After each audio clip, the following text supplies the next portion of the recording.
Hey everybody, this is Brett, and it is Sunday night, and it's time for a Sunday Night Live. Oh my God, I just realized I need to crack my back. You know, I usually do these things before the presentation. Tonight, the presentation consists of 39 things.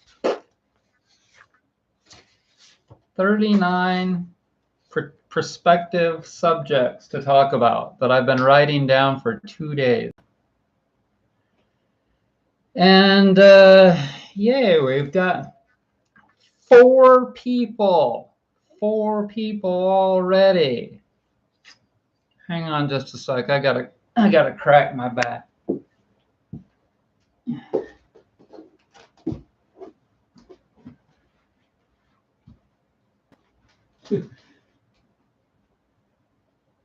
Oh yeah.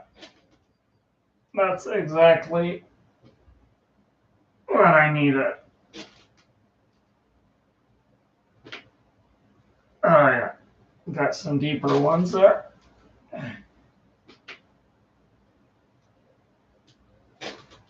Ugh. Okay.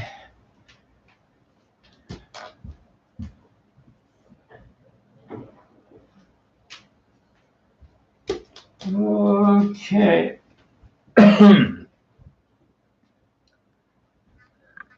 Hello, Joe. What do you say, Mo, Joe? Get my brain ready for communication.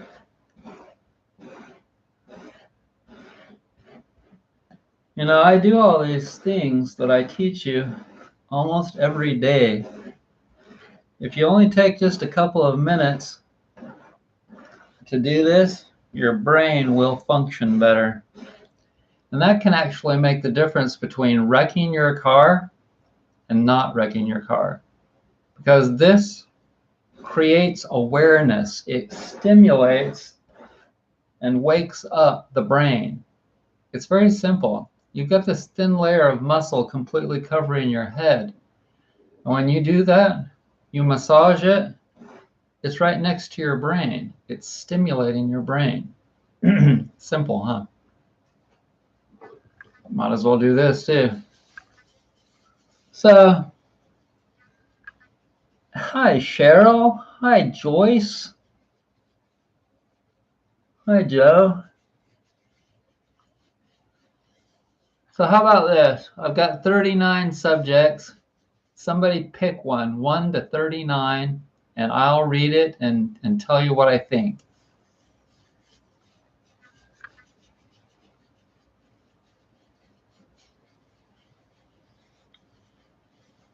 Give me a number, y'all. Give me a number. I'm ready.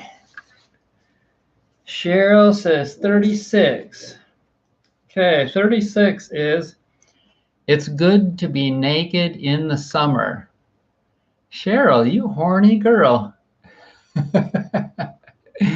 So think about that. Like, when it's warm, and it's not even that warm yet, it's only mid-June.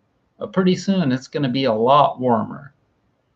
And a lot of people will, most people will just turn on the AC to stay cool. How sustainable is that? Do you guys think that AC is going to last forever? So when there are restrictions on the amount of electricity we can use, what are we going to do? What will we do when there's not an ability to just push a button? Well, water is generally a cooling aspect. And today, when I was sitting in the sun, I took a big quart of water out with me, and I just got hot. The sun was straight up, and I got hot. And so I just took the quart and drizzled it over my head. There's a slight breeze, and that just cools you down. It just cools you right on down. But yeah, the other thing is to just take off your clothes. And so when I was in here, I was packing some packages and I was doing some sewing, and I just took all my clothes off except for my underwear, and for hours, that's it. Just almost completely naked. And that's one of the things that I really enjoy about being single and having my own little place. There are so many. If I need to fart and I'm, not worried, I'm not worried at all about people smelling it or hearing it. There's so many great things about having your own place. And that's kind of the goal with my community that I'm trying to create. One of the goals that everyone has their own little place. And it's just so excellent for connection to the divine and so many other things, but also to be naked. So okay, so choose another number. That's the first one. It's good to be naked, number 36. I'll choose one, number 1. Everything has to wind down to the point of where humans are living simple, inexpensive, advanced, yet primitive lives.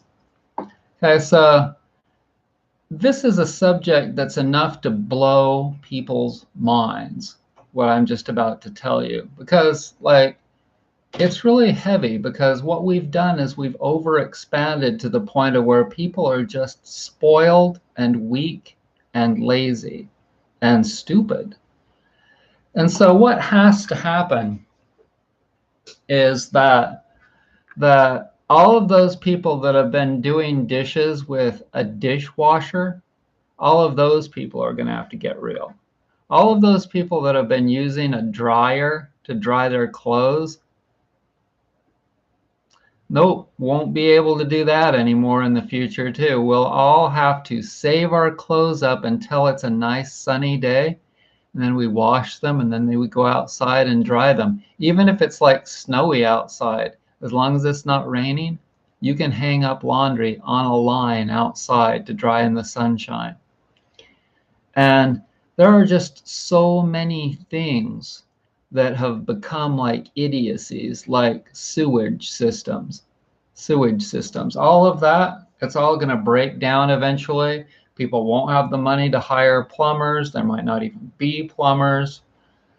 All you need is a freaking bucket. I did it for a year and a half when I lived in that Airstream trailer.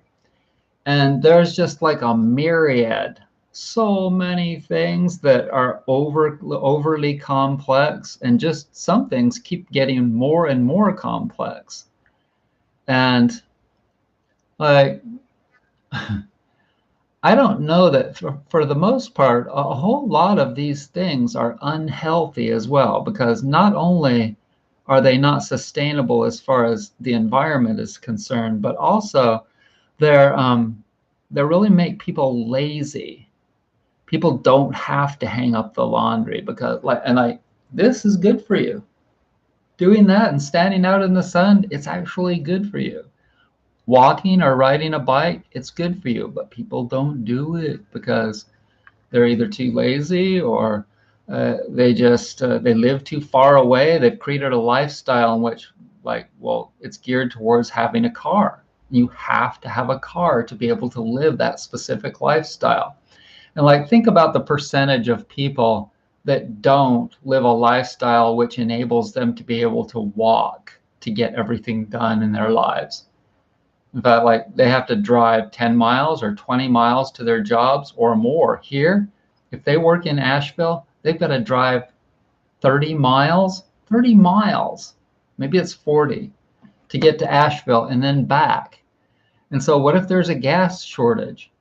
See, whenever there are things that people consider to be necessities that they have to have so much of every single day, like gas and electricity, those things they're now showing to be very vulnerable to all kinds of problems. And the more hell hits the fan, the more people are going to start to think about how they can live a simpler life.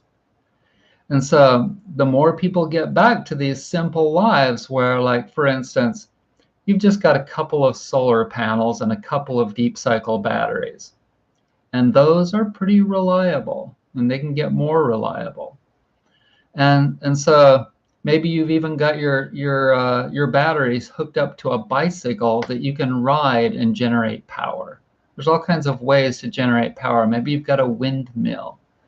But when the grid gets vulnerable, because like in California, for instance, if there's a lot of wind, they'll shut down the whole grid because they're afraid of fire, because of what happened like in Paradise, California.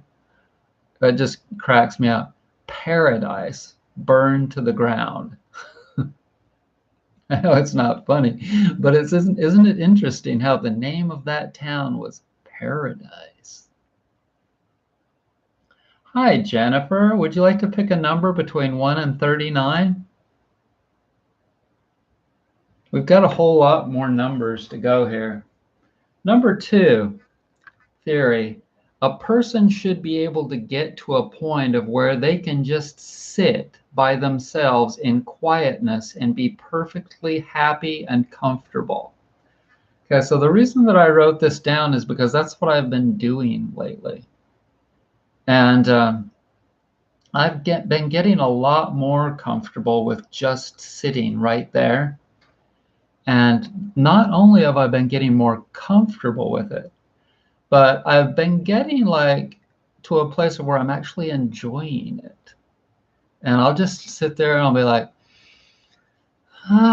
this feels good. This is actually so much better than listening to some show on the computer, watching something. Like even like I enjoy documentaries. I'm not saying that I don't enjoy some things. And I've been watching Star Trek reruns again. You know, it kind of takes me back to my childhood. But at the same time, I really am enjoying just sitting peacefully. And I saw a little bit of flashing there. I hope that I'm coming through nice and clear. But like, hi, Jack. So yeah, that's number 2. So far we've accomplished talking about number 1 and number 2 and number 36. And if you want to pick a number, you can. So great to have everyone here with me tonight. Very excellent. 17 people are on right now. Cool. That's what I would also like to more on. Yes. Hi, AJ and Jason. And I would like to give a shout out to Will in California for buying a nice millet hole pillow and the shindig yesterday. I really needed some biz. I hadn't had very much for like, I don't know, a week. And Carolina bought a facial brush. Carolina in San Diego bought one of these facial brushes, and I just packed it up a little while ago. And then someone else, sorry, I can't remember, bought a travel pillow. Number 3, I'm getting a deeper and deeper understanding of what it takes to heal a person. And that is because I just keep healing myself. And the things that I've been learning lately are kind of things that I've relearned that I knew I would need to relearn eventually. Like, for instance, with my diet, I'm practicing a lot more macrobiotically. Anyone that's studied macrobiotics, they know that part of that study is to eat locally. And like if you're in a temperate climate zone, what you don't eat is tropical foods. Okay, and bananas were giving me grief, like gas and bloatedness. And so I stopped eating bananas, and I'm like, yes, that's exactly what. And I don't know why I didn't listen to my little voice, but sometimes like we just don't listen very well to our bodies and minds. And maybe it's because I was just kind of addicted to bananas or something, but my body was telling me, you know, don't eat bananas anymore. Now, I'm not telling you to stop eating bananas, okay? I needed bananas for a long time. Excuse me. I needed bananas, but And I can talk about that later. I don't want to talk about specifics about why I needed them and now I don't. But we go through these cycles and we go through these changes, and now I don't need bananas anymore. And it's coming to me that also I don't need other tropical foods. Like I went to the store today, I went to the co-op, and usually I buy these date rolls, these rolled date rolls in coconut, and they're really pretty good. But I asked myself, do I really feel like I need those, or can I just go with temperate climate fruits? And that's what I did. I just bought temperate climate fruits today. And that's where I'm at now. And like, I'll tell you basically that I feel that I'm getting more comfortable now. It's been just about almost 2 years now, really close, since I had any of the chicken. And I got off mass-produced chicken, the Cornish crossbreed chicken, after I'd raised my own chickens for a while, and I realized that the Frankenstein chicken that they sell at the store was really bad, and so I completely stopped eating that. And I've gone through some serious changes because of that. I can tell you without any doubt, after 2 years almost of experience of having not eaten any mass-produced chicken, that was causing a buildup in my body. And when I took it away from myself and stopped eating it, and only mostly have eaten fish and good quality eggs, my body has really opened up and released a lot of stuck gunk. And whenever you make a change like that, oftentimes you'll have to find adequate substitutes that you don't necessarily, under normal circumstances, want to consume. But you have to do whatever you have to do to get through. And it's not just diet. I can give you lots of examples of other things that might happen to a person, or that you might decide to change in your life, and you find something that can fill the void. Do you see what I'm saying? I've gotten rid of so many things. It's like that song, Turning Japanese, from the 70s. Okay. But in any case, oh, AJ, hi, Nisi Pie. So if anyone wants to pick a number, otherwise we'll just take them one at a time here. We're up to number 4, hand gestures. Okay, so pay attention to this one, because this one can really help you. And it's kind of like positive affirmations. And you can combine positive affirmations with hand gestures. Okay, so I'm going to tilt the screen down a little bit so that you can see what I'm talking about better. So I'm going to say that again. You can combine hand gestures with positive affirmations. What am I doing? What am I doing there? See that? So I used to watch Wayne Dyer when he was alive, and Wayne Dyer would do this all the time. And when I was kind of learning to be a speaker, that's what I would watch speakers. You know, I would watch Tony Robbins and Wayne Dyer and various other people, progressive speakers, new agey speakers, and they would do all of these freaking things, you know. Okay, so you can look at this mentally, and then you can take it on as something that you do. Okay, so think about all of the positive affirmations that you can create. You can create your own. So see these? I created all these fortune papers, these positive, whatever you want to call them, papers. And every time, it was about 10 years ago, every time I would think of something that I wanted to create, I would do it. And so there's one. Evolution takes time, and I can give myself plenty of time to achieve whatever I need to do in life. This is something that I've been thinking a lot about, besides all of these other things.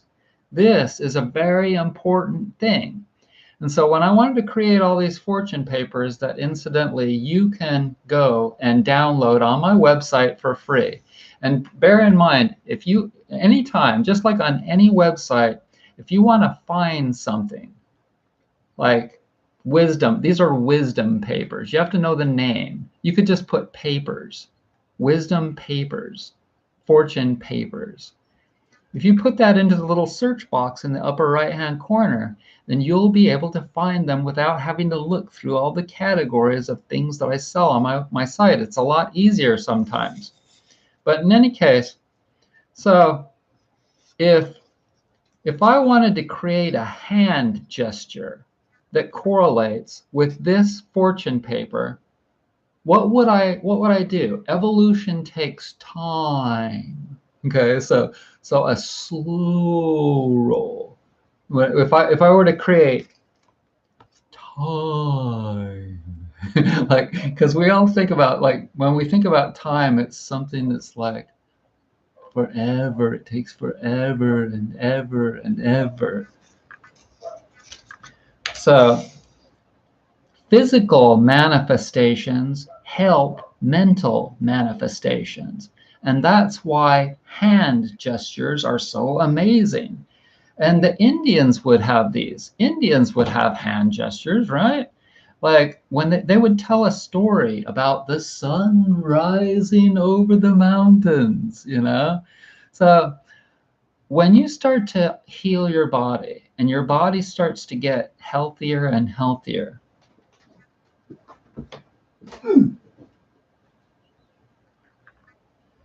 it will probably be natural for you to start doing hand gestures more and more and more. And like, if you have a brilliant thought in your head, and your hands create then you'll be able to express yourself so much better. You tell me, okay, if I were just sitting here and I said, you create a brilliant thought in your head, how fantastic is that compared to you create a brilliant thought in your head? I studied this stuff for years, like I said, by watching other speakers. And I'm a Cancer, okay? So that means I'm a homebody. Do I feel like going out and speaking in public? God, no. Especially with what I know about people and how I feel about them in general. Hey, Joe picked 27. Okay. And Jennifer picked 12. Nisi Pie picked 8. Okay. So anyways, create hand gestures. Create positive affirmations. Wayne Dyer. Wayne Dyer taught me that a long time ago. Before I became a health person, my dad gave me some cassette tapes to listen to in my truck.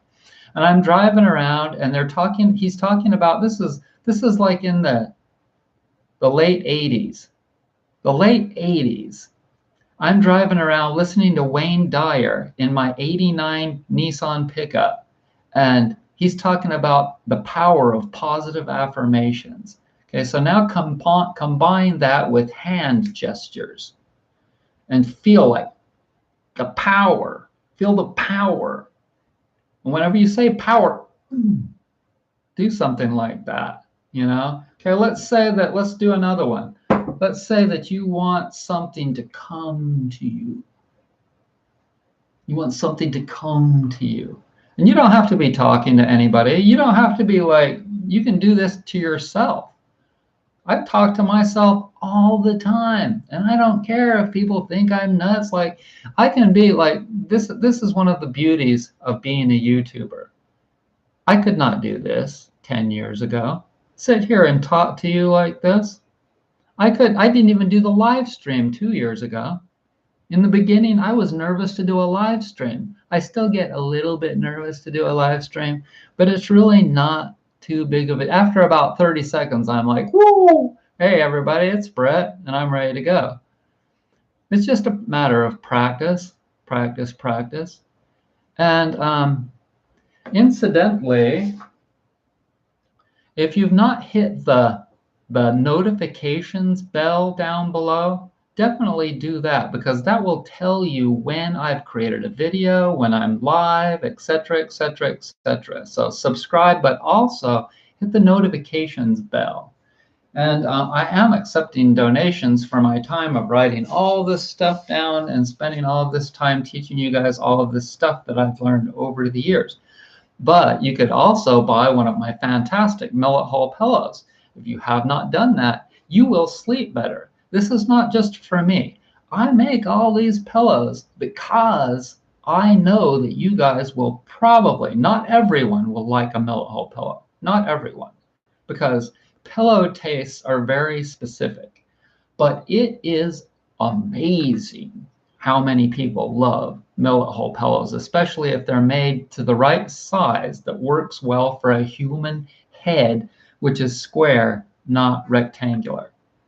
And gives you the ability to sleep on your back and make it nice and flat so that it's not pushing your head up too far, or on your side to give you about that much support. A Millet Hull pillow can hold your head way up and keep your spine perfectly aligned like that. Not like this or tweaked like that, and you wake up with a sore neck every day. But check this out. I want to show you something.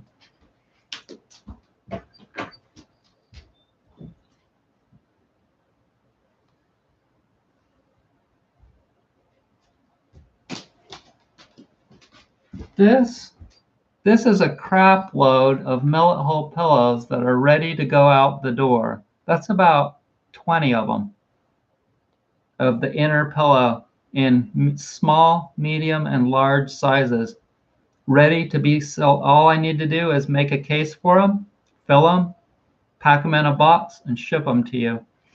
And also, I wanted to tell you, check it out. I'm going to get a little bit better prices. I already do have better prices right now because I added FedEx to my site. And yesterday, when Dean bought a Millet Hull pillow and a shindig, it ended up costing $1.50 less to ship to him in Cupertino, California, using FedEx. And I think I'm going to be able to negotiate better prices with my UPS rep now because FedEx is beating them out. If he wants people to pick UPS when they go to my site for shipping, then he's going to have to give me more of a discount. So I think I can negotiate a better price for UPS too.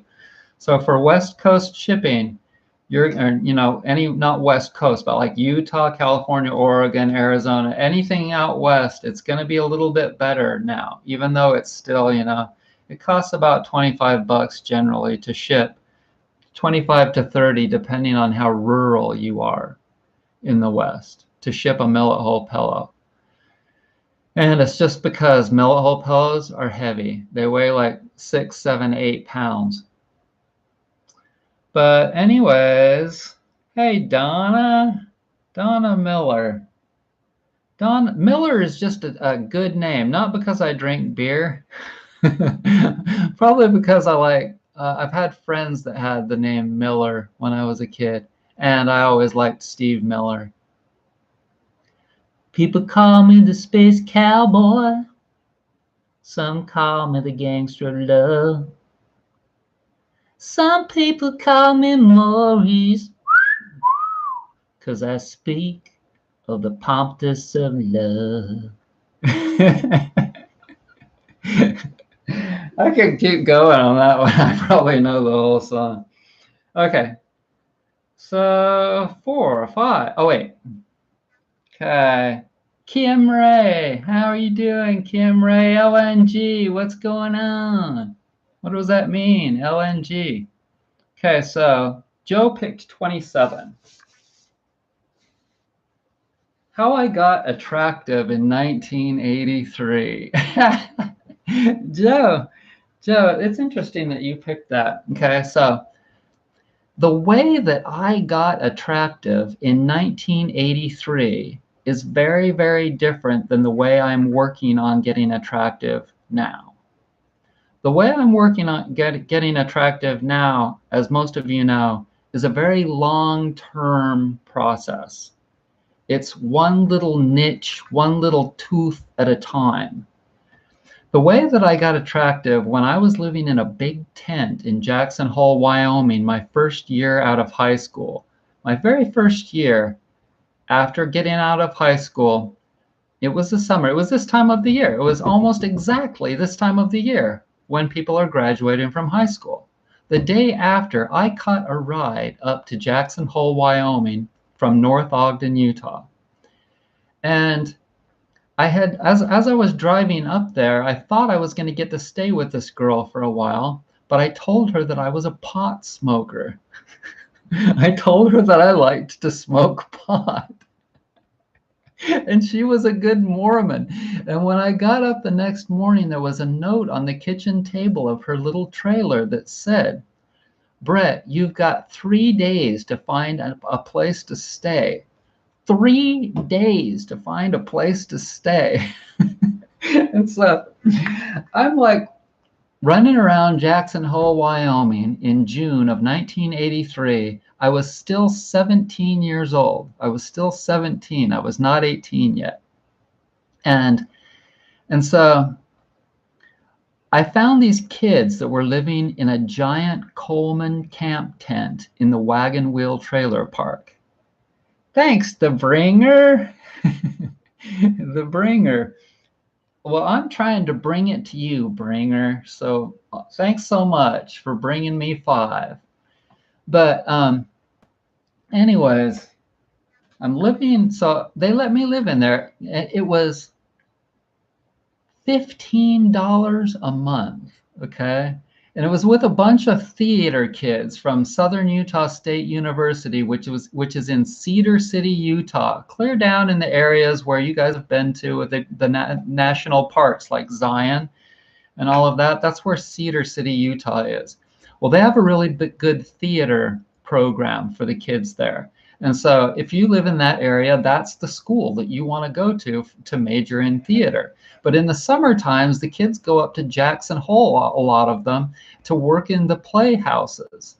There were 3 playhouses in Jackson Hole, Wyoming: the Pink Garter, the Jackson Hole Playhouse, and Dirty Dan's. I get a little bit emotional when I talk about those days because those were some really good times for me. I had not even dabbled anything. I had not done anything for health and healing, and I still had 10 years before I started getting into it. At least 8 or 10 years before I actually started to become a health person. But the thing that I did get was I got away from my parents. Getting away from my mother and my father was one of the best damn things I ever did in my life. It was just like I was so happy, even though I had 3 days to find a place to live. I'm over and I'm looking at these boards. They had these great big cork boards where people would put up notices, just like most towns in our country still. And you can go up and you're like looking, oh, room for rent, or a spot in a tent. Like, I don't think I actually saw, thanks, Nate. That is awesome. Thank you, Nate. So,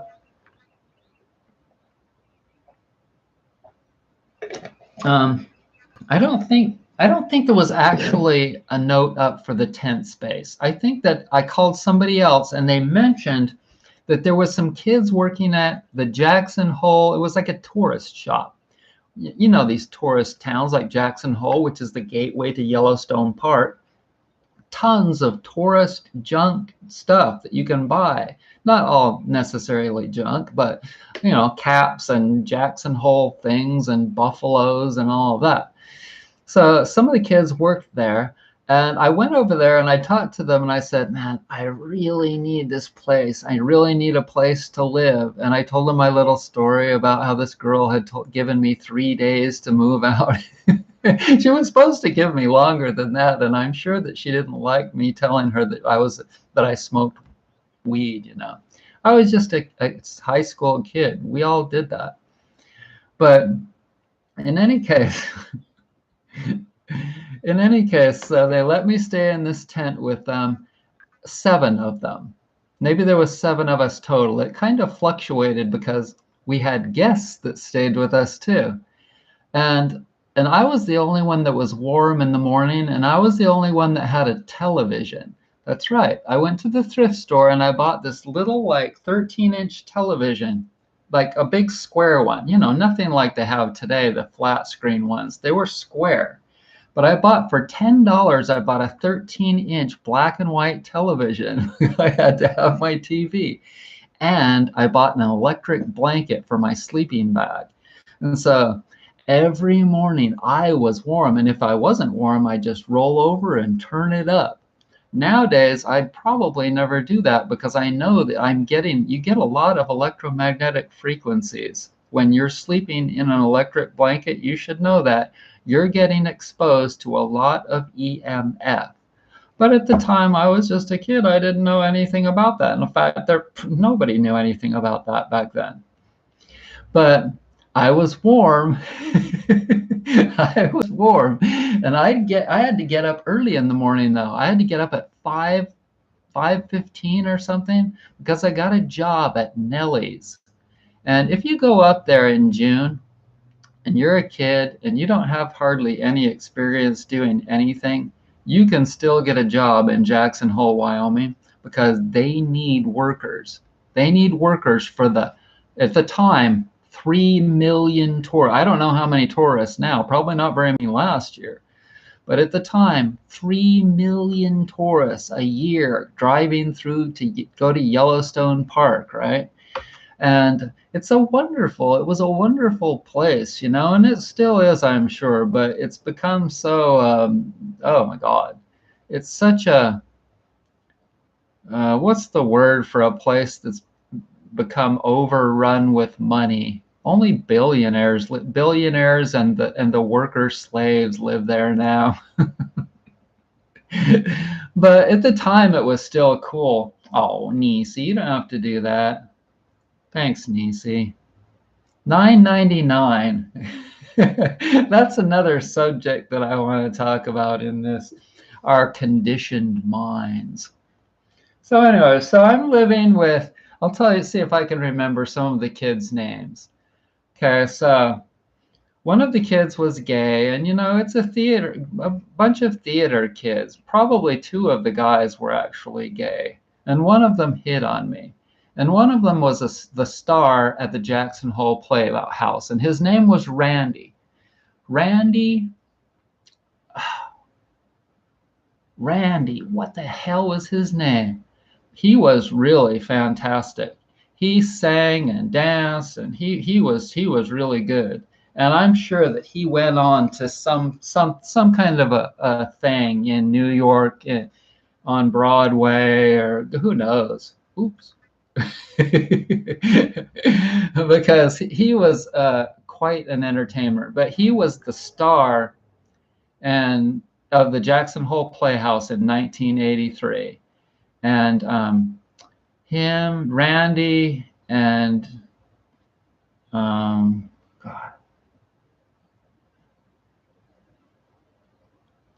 I can't even remember their names now. If I think for a little while, it'll come to me. But I'm not going to just sit here. But in any case, it was a fun summer. We did a lot of partying. But the way that I got attractive is that, like, I wanted to get some girls, okay? I wanted to get some girls. And I'm like, okay, I'm going to do sit-ups and push-ups. And that's what I did. I didn't change my diet, nothing. Every day I would go over to the little bathroom. Of course, there's no bathroom in the tent, so we had an outdoor bathroom just like any campground. But they also had showers in there.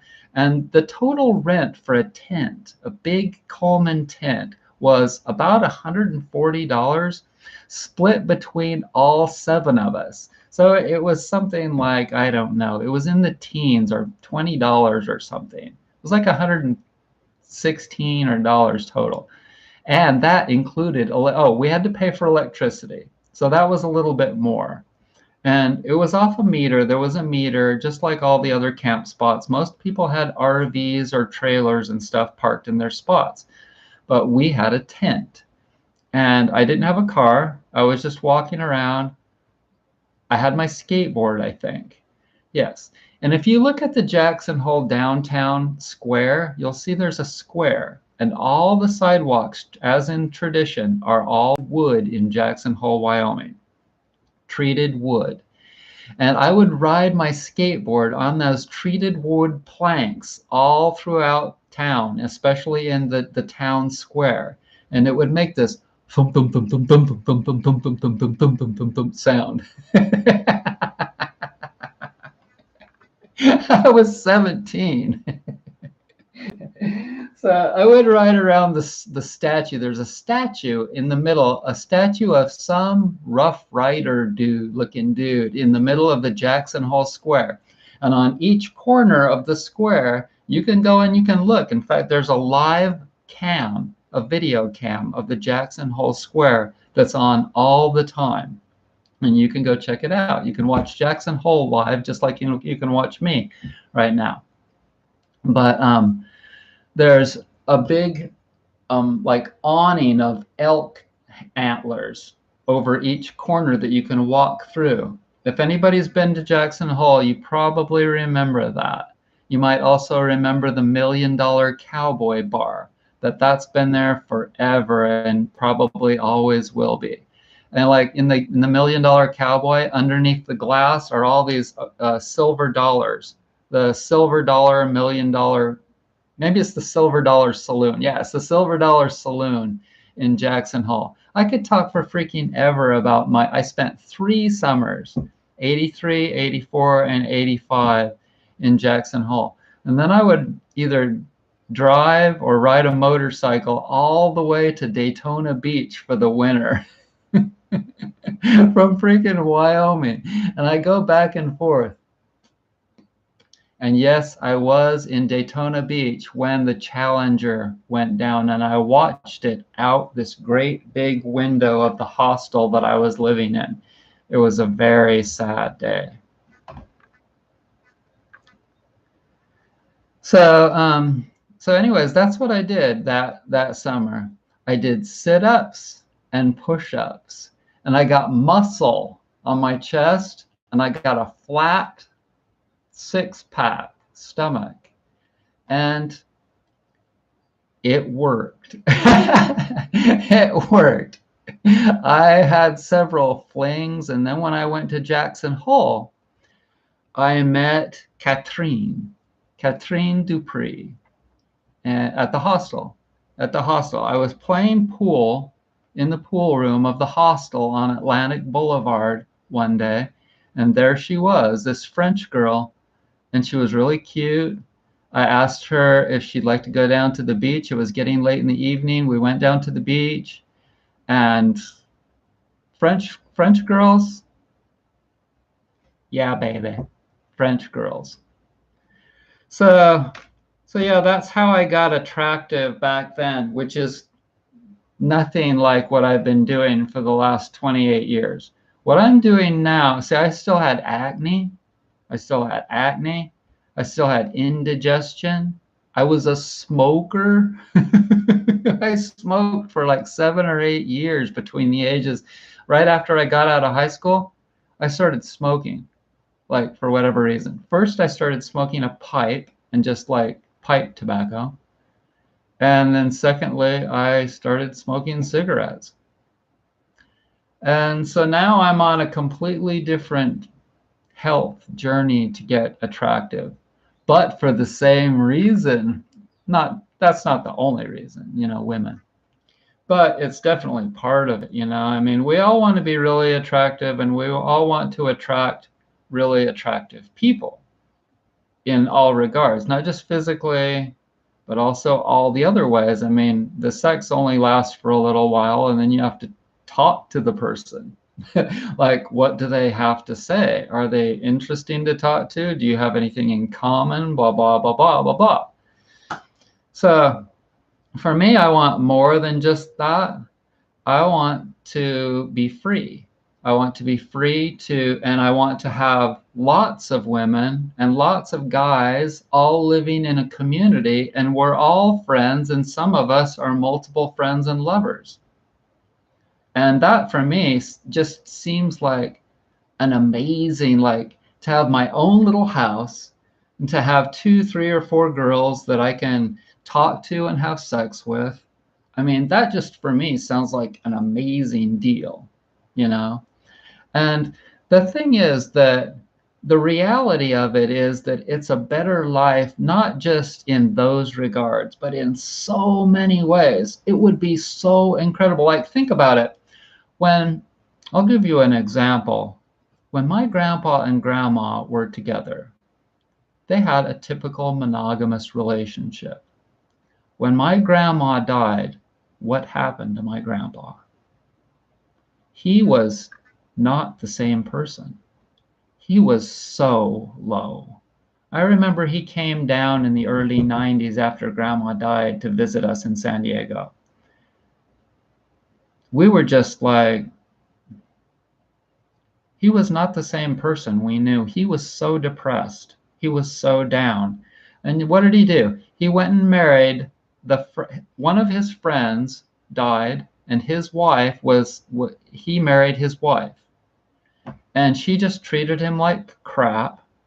And so what I'm talking about is like a community, a village of support people that are all like-minded. The key to this, here's the key. The key has nothing to do really for the most part with sex, or the key is that all of these people are into holistic healing. Holistic, the whole, healing. Some of you might actually be interested in this little eco village that I'm going to create. And bear in mind that I'm not giving up on this, okay? If this does not ever happen, if this never happens in my lifetime, it's okay. Because my faith tells me that I create whatever I am given in my next lifetime. And so I'm trying to create this fantastic, strong balance of beautiful, healthy energy in my life, in my lifestyle, in the way the people that are around me, the people that I'm friends with, the videos that I'm making, the food I'm eating, everything. Okay? And so when a person starts to get sick and whatever in a community like what I'm talking about, there might be a few people in that community that are willing to step up and hug and talk to or whatever to that person. And that's what a person really needs. This last winter, I really needed some friends. When my chakra died, even when my dad died, I had friends that I could talk to on the phone, and that was fine. That was good. That was needed. I needed it. I really needed it. I even had a friend come up here from Atlanta to hang out with me. And my God, I was so sad when Chakra died. I was so sad. You guys saw that video. It was a bad, bad time for me. That was probably like the worst couple of weeks of my life ever. But if you live in a community of people, not the internet, like I'm talking to you via the internet, and that's cool, and it's very valuable. But compared to people being with you, a bunch of like-minded people, and you guys know how different families can be. Like some of you are close with your families, and that's cool. But like, do you think that I could be close with my family? You know the deal. There's no way that any of them are at my level on so many different things. I've worked my ass off to get to where I'm at right here. Even for you guys, look at this. There's 28 of you. There's 28 of you listening to me talking about all of these things that I think about and write down. A lot of you will not be able to sit and listen to even just sit and listen to me talk about some of the things that I talk about with diet, especially dairy. all kinds of things. Uh, uh, Progressive relationships. Some people will just exit stage left in that long. Think about how many tens of thousands of people have heard me talk about various things that they couldn't stand, and they unsubscribed in a second. And so I can tell you logical and rational and emotional and wonderful reasons why the community that I'm talking about, where people are, they all care about each other at a deeper level because we are like-minded, and because we've talked to each other deeply, we've had sex with each other, we've planted gardens with each other, we've read to each other. We're talking about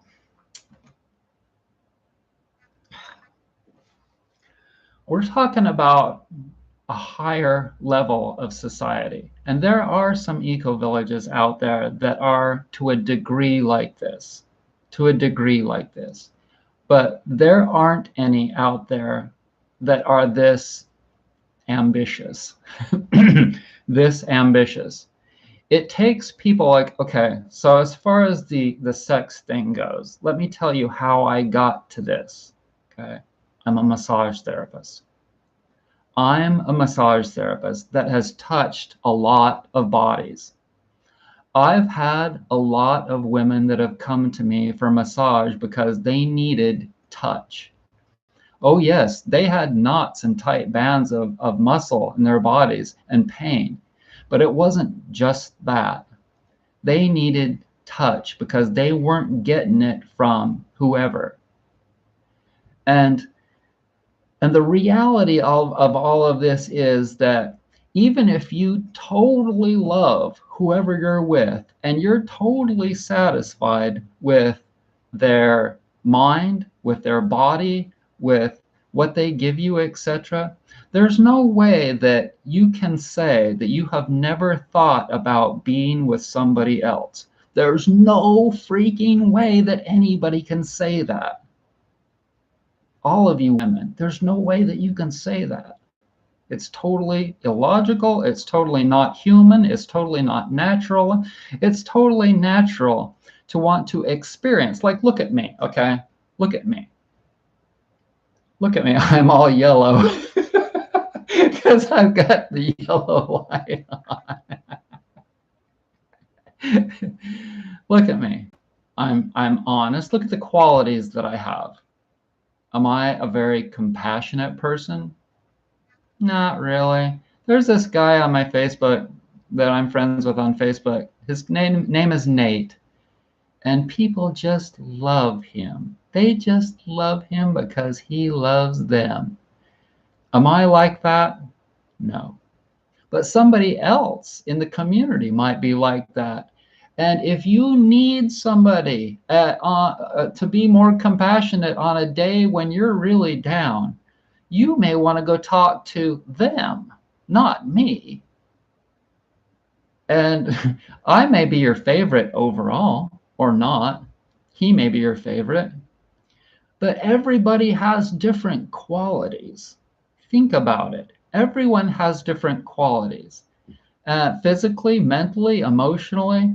I don't have everything going on. Look at my astrology chart. I'm a Cancer. I've got lots of Leo and Virgo.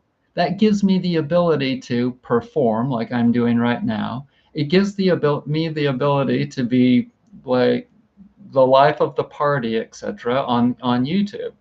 It gives me the ability to analyze things.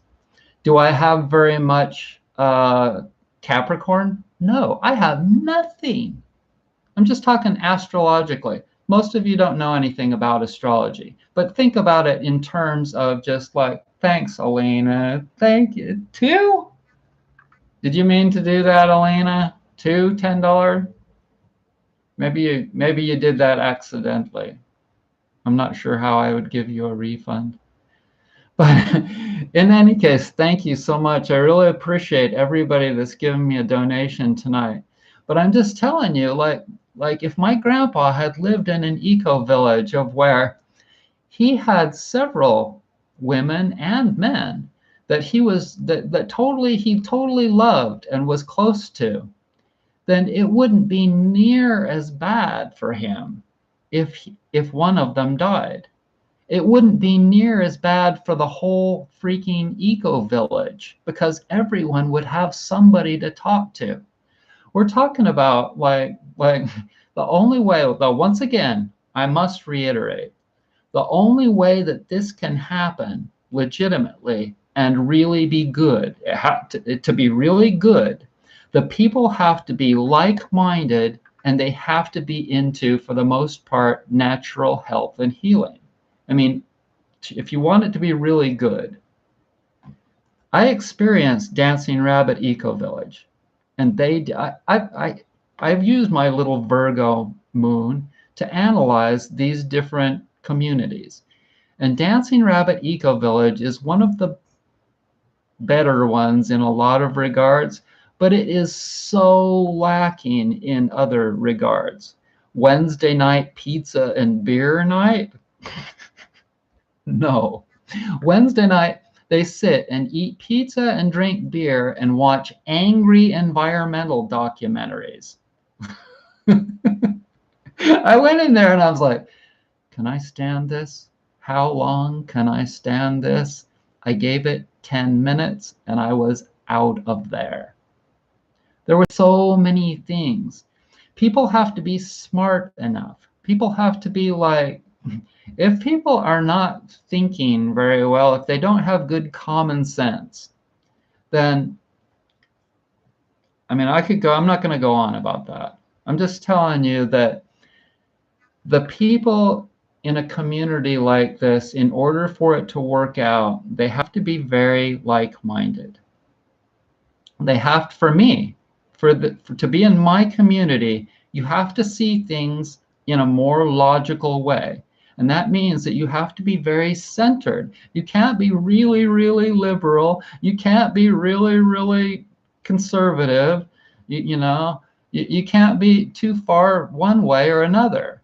You have to be somewhat towards the center because everything is give and take. Everything is give and take, and you have to choose your battles. And if it doesn't make sense to take on something, then why do it? Anyways, so I get off on a tangent, but let's go to number 6. Oh, wait, let's go back.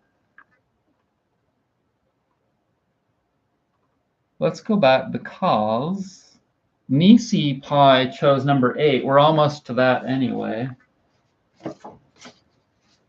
Number 8 is I ate some red meat and it was heavy. Okay, so about 5 days ago, I was feeling like, man, I really need to eat something or do something. I just feel dragged down. I just feel like I've been kind of run through the ringer with healing, having to get up and pee too many times at night or something. I was just like kind of tired in the middle of the day. I was like, maybe I need a break. Maybe I should eat some red meat. So I went over to the store. That's the only thing I needed. I bought a pound of ground 90% lean, 10% fat, organically raised meat burger. And I came home and I ate a couple of patties about like that. And it was pretty good. I fried it up with some onions, fried it up with some, I don't know, can't remember whatever. Oh, I put it on a couple of rice breads, threw some salsa on there and ate it. And it was really good. But I woke up in the middle of the night with indigestion and it was kind of just sitting there. So I just sat and meditated for a little while and it went down. It was all right. All was good. But I realized that my kitchen smelled like heavy meat. And I don't know if you guys, like, if you've been eating a lot cleaner diet, then you'll definitely notice when you eat something heavy like red meat. The smell of red meat was lingering in my kitchen for days and days, and it barely just went away like yesterday or today. And I still have some of that. I took the rest of it and put it in the freezer. I'm like, well, maybe I don't know if that was good for me or not. But I can tell you that I think that I'm getting to the point of where I don't need it, even like once a month. Like I've been eating it for the last year and a half or so, several years. Just like once a month, I'll go over and buy some. But I'm really getting to the point of where I'm digesting better now. See, there are so many different factors in regards to what you need to eat. And we're going to talk about that later too. It's already 9. And the reason I started this earlier at 8 o'clock is because I knew I had a lot of material I wanted to cover. But, oh, cramp in my foot. So check it out. When I get a cramp in my foot, what do I do?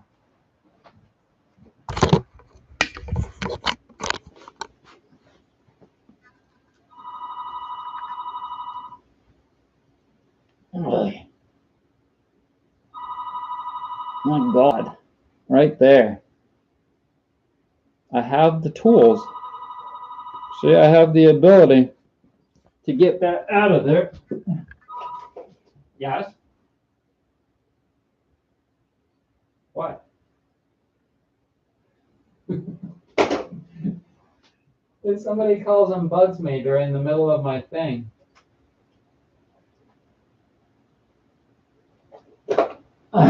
Turn the ringer off.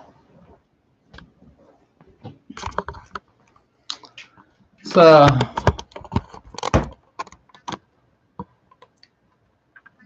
self-massage is a hugely valuable thing. Like that was a perfect example. I got a cramp in my foot. I took my thumbs and dug it out, and now I'm able to continue with this broadcast. So anyways, number 8 was that I ate some red meat Nisi pie, and it was heavy, but yeah, I'm working my way out of that. I'm pretty much just, for the most part, eating beans, fish, and tofu, and a few other things like oysters for protein.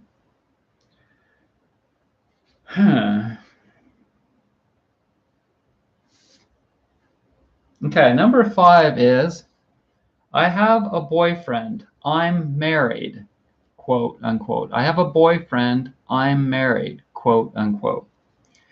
They assume you know that that means that they can't have other relationships, laughing out loud. Why?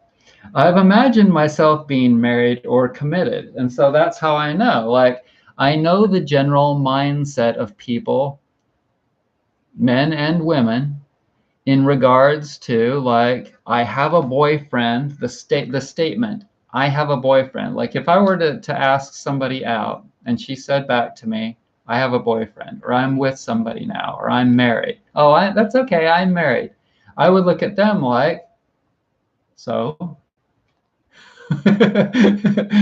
So, and then I would follow that up with, is your husband so insecure that he doesn't allow you to have other relationships? Like, well, what would he feel and what would he think? Would he be jealous? Would he be angry?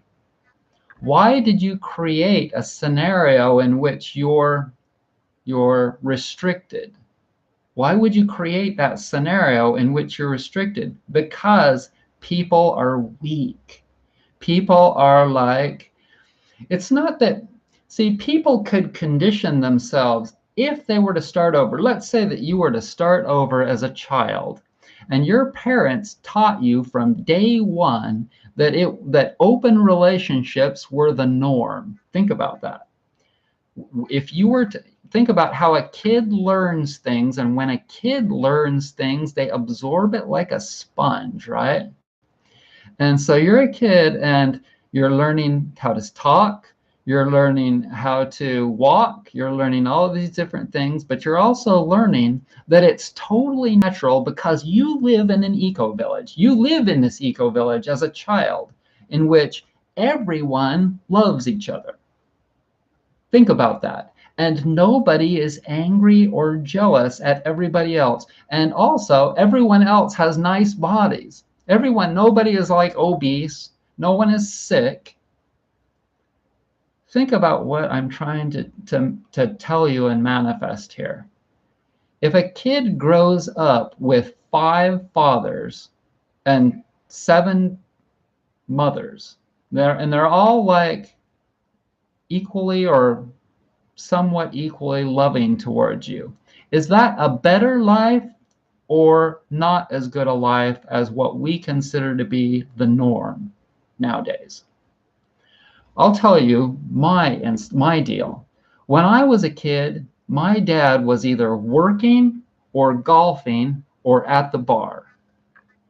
How would it have been for me to have fathers, lots of fathers to talk to play catch with, to hang out with? How would it have been for me to have lots of mothers that all thought logically and naturally about things? When I was a kid, let me tell you about Renee. When I was a kid, my dad had a girlfriend. After he split up with my mom, me and my dad moved to Poway, California, in outskirts of San Diego in 1974. And for the most part, I was home alone while my dad was working during the day while I was at school. And then I'd get home and my dad would go and party at this bar called the Rain Tree in Mission Valley. And he would tell me that he was out partying. And as an 8-year-old, that's what I thought. He was at some kind of a party. And for me, what I thought a party was like a birthday cake and presents and all of that. He didn't explain that it was a bar with alcohol and all of that kind of a thing. He just said that he was partying. And so my dad was approximately 29 years old at the time. And so, crap, now I'm getting off on it. What was I just talking about, you guys?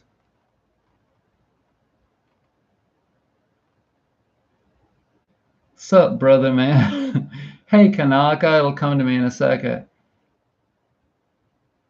Hi, Nisi. Hi, Nate. Okay, so anyways, so how would it have been for me to come home from school and actually have parents that were there? It would have been amazing. Instead of just going and watching Star Trek on TV by myself or something, or maybe going outside. I had some friends I could go out and play with and stuff, but there wasn't any parents at home. I was 8, 9 years old in Poway, and my dad was working or off to the bar. Sometimes he would come home for a little while and then go out to the bar. That's generally what he would do. He would come home for an hour or two, and then he would drive down to Mission Valley and go to the bar and come home at 1 or 2 in the night, morning, whatever. I was asleep, so I'd never see when he would come home.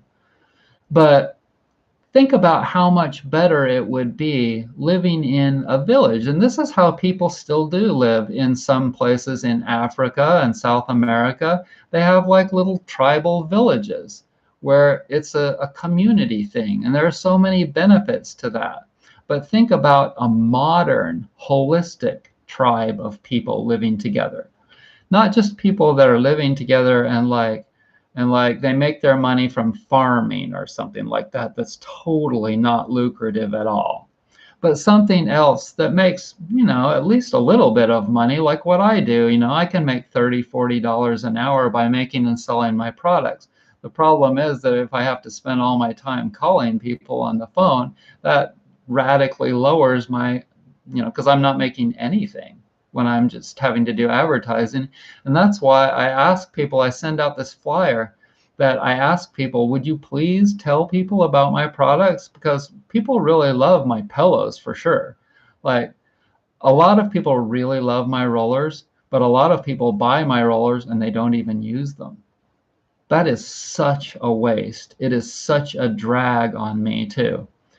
If people are like buying my Foot Friends, my rollers, and they're not using them, and they've got sore feet and they've got backs that need to be massaged and cracked. I don't get it. I seriously don't get it. You know, like people, there's nothing that I can do about people. That's another one of the things on my list. But in any case, there's just so many advantages for not only just adults, but children as well, living in an eco-village of holistic health people that are all healthy and all care about each other, and we're all sharing things like whatever, our tools, cars, carpooling, the land, buying the land together. It's an amazing, amazing idea. And it may take, I'm thinking that it's going to take many years to manifest. I think it's going to take 5, maybe 10 years to manifest. But I'm telling you, I've got time, baby. I've got time. I can do this. Anybody that wants to join it can go to Facebook. It's called Holistic Homesteading, Natural Health Eco Village Forming. And then I've also added open relationships to the title. And I barely got all that in there because it only allows so many characters. See, another hand sign, characters. I just made that up.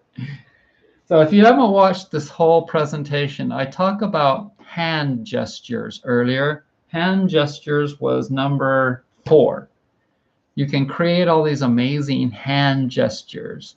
I'll show you one that Robert Plant did when he was singing like Stairway to Heaven. And incidentally, that's another thing I want to talk about, the co-op that I went to today, and Stairway to Heaven came on twice. That could be a bad sign that I'm going to die soon. Okay, but when Robert Plant is singing Stairway to Heaven, he does these hand gestures like this. I'll see if I can do. And it makes me wonder,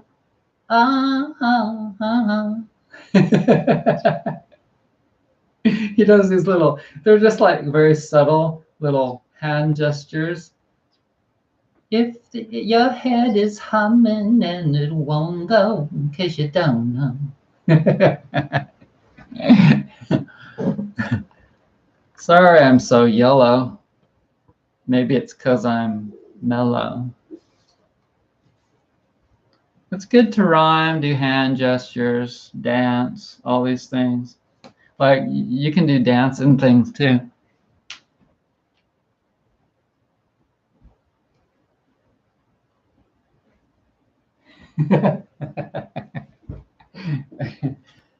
Okay. Okay. So I'll tell you about it's not Rochelle. What was her name? Joe just reminded me. Her name was, it wasn't Rochelle. God, I know her name. My brain, sometimes it farts. You know, your brain can fart like a Joe Biden fart. But it'll come to me in a second. But my dad, we were living in Poway, and my dad met this girl, probably at the bar. But he brought her home, and I think she really wanted my dad. I think she really wanted my dad. Either that, no, I don't think it was that she treated me really nice just because she wanted my dad. I think she treated me really nice because she liked me and because she was a really nice person. And she was totally sweet and totally kind of earthy. She wasn't a total hippie, but she was definitely in that way. She was more natural, more of a that way chick. And I just loved that girl. I loved her more than my mom. I loved her more than my dad. And she was just so cool. And she brought John Denver records. This is the person that really, like, I'd heard John Denver songs on the radio and I loved them. But she brought, oh, and also Elton John. She turned me on to John Denver and Elton John albums. She brought them over, and I think I had a record player, or she brought one over. And she also created this cool, like, tent. She created a bed tent over my bed out of sheets or something. And it was just fun. She was a fun person. She was so good to me. And she was just like an awesome, one of the awesome people that came into my life. And then guess what happened? My dad decided to get back, my parents decided to get back together. And guess what? She got dumped to the curb, kicked to the curb. My dad dumped her. And I vaguely remember her coming and telling me goodbye, and that they were not going to be together anymore, etc., etc. And I was so sad. I was so sad. I was like, no way. My mom is coming back down, and I kind of wanted to see my mom, but at the same time, I knew what was going to happen with that. Back to the war. Back to the war days. And that's exactly what happened, okay? So this is what happens when people get together for sex. They get together for the kids. They get together for finances. They get married for all of these different reasons that suck. Okay, so if there's a community and there are two people that are really together, they're really like, they're lovers, they're friends, but all of a sudden they're no longer really jiving well together anymore. Well, guess what? They live in a community where they don't have to jive together anymore. They don't have to really talk to each other that much. Each of them has their own little house. They may have kids together, but the kids can stay with either of them because they live in the same village. They live in the same eco-village. There are so many advantages to this. It's absolutely amazing. The kids get to still hang out with their parents. They get to hang out with the father. They get to hang out with the mother. The mother and father don't have to hang out together. They have their own houses. The kids can easily, they live 100 yards apart from each other, 50 yards apart from each other. The kids can just walk over back and forth. Do you see the logic? Are you starting, some of you women out there that doubt, some of you women that doubt the thing, the situation, the beautiful, joyous dream, the Eden that I'm talking about? Do you doubt the logic? Do you doubt the perfection? Do you doubt the fantastic everything about what I'm talking about anymore? I can go on and more and more about it, about all the money that's going to be saved by people that are living in this kind of a situation. Because you see, in 50 years or in 100 years, people will be forced into these kinds of living situations. And those that are like-minded will get along really well. And those that are not like-minded, it'll be like a nightmare. It'll be like a freaking nightmare. Okay, let's go on. If people wanted to get the vaccine, wouldn't they have done that by now? If people had really wanted to get the vaccine, wouldn't they have done that by now? Now, you would think, huh? Wouldn't you think that people would have already done that by now? I mean, how much of a lazy ass would you be if you wanted to get the vaccine, but you didn't actually get it by now? What would be the problem? Okay, so let's see. How many have actually done it? Okay, so right now I'm going to go online and I'm going to look up and tell you the exact numbers. How many people have gotten the vaccine. Okay. In all regions. Okay, so far, 308 million doses have been dealt out. 143 million people are fully vaccinated. The percentage of the population that's fully vaccinated is 43.6%. 43.6%. And, okay, so at least one dose have 44.3% have gotten one dose. And fully, this is a different graph. This graph says that fully vaccinated, 37.4% in the United States. Oh no, that's for North Carolina. Show all, okay. Okay, so this is for the United States. At least one dose, 52.8%. Fully vaccinated, 43.6%. And it doesn't look like the graph is rising very high. It's not rising very steep anymore, okay? That means that if only 52% have gotten it,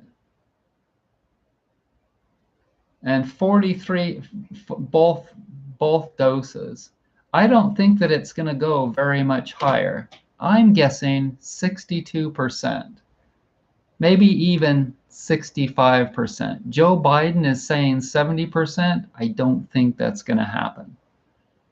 Okay, so let's be optimistic and say that 65% of the population is fully vaccinated. That means that 35% of us are not going for it.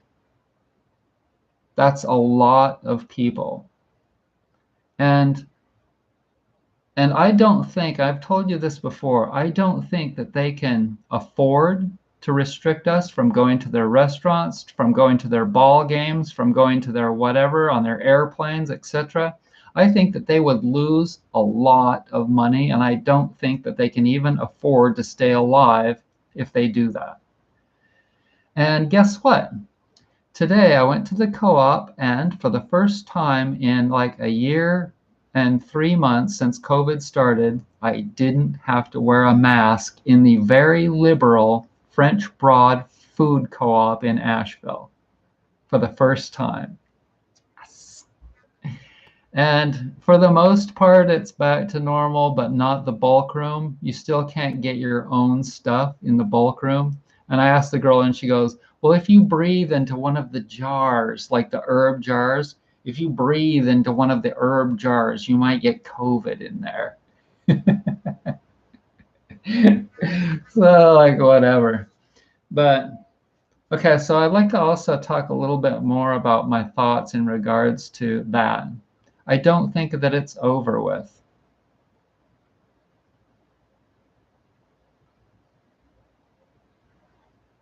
Mr. Kanaka says that he won't get 100 light years near to any vaccine.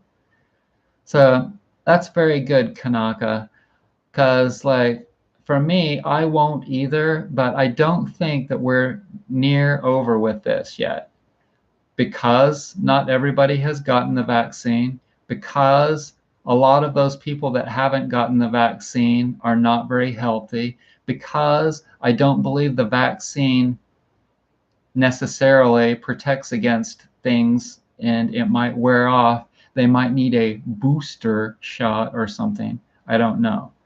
Who knows on any of that? It might not protect against the other variants. Who knows?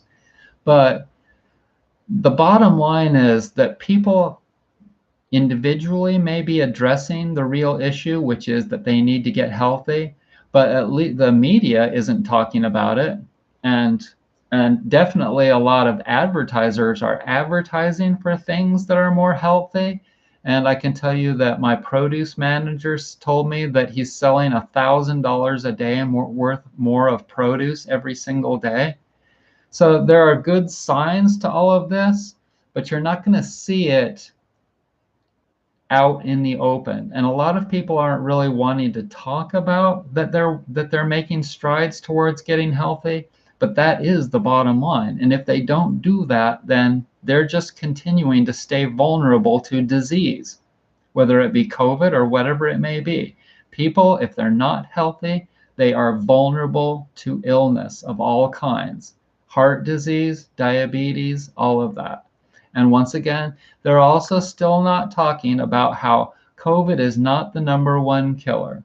Heart disease is the #1 killer. Diabetes, I think, is second, but COVID is not the #1 killer. McDonald's and Burger King and Pizza Hut, those are the #1 killers, and all of that processed food. And they're still not talking about all of that on the news or whatever.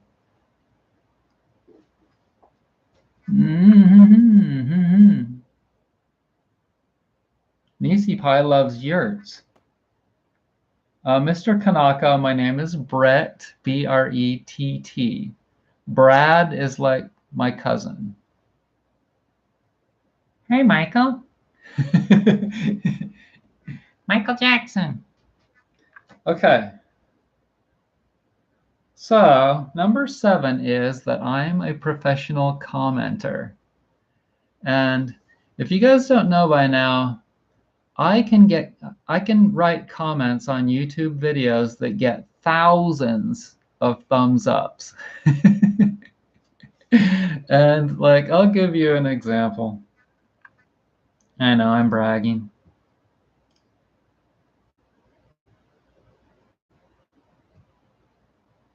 So, hey, look at that. There's me. Sunday Night Live, much to talk about. 21 watching live now. Okay, so as an example, I wrote this the other day. Okay, 2 weeks ago on this video, I'll even click on it.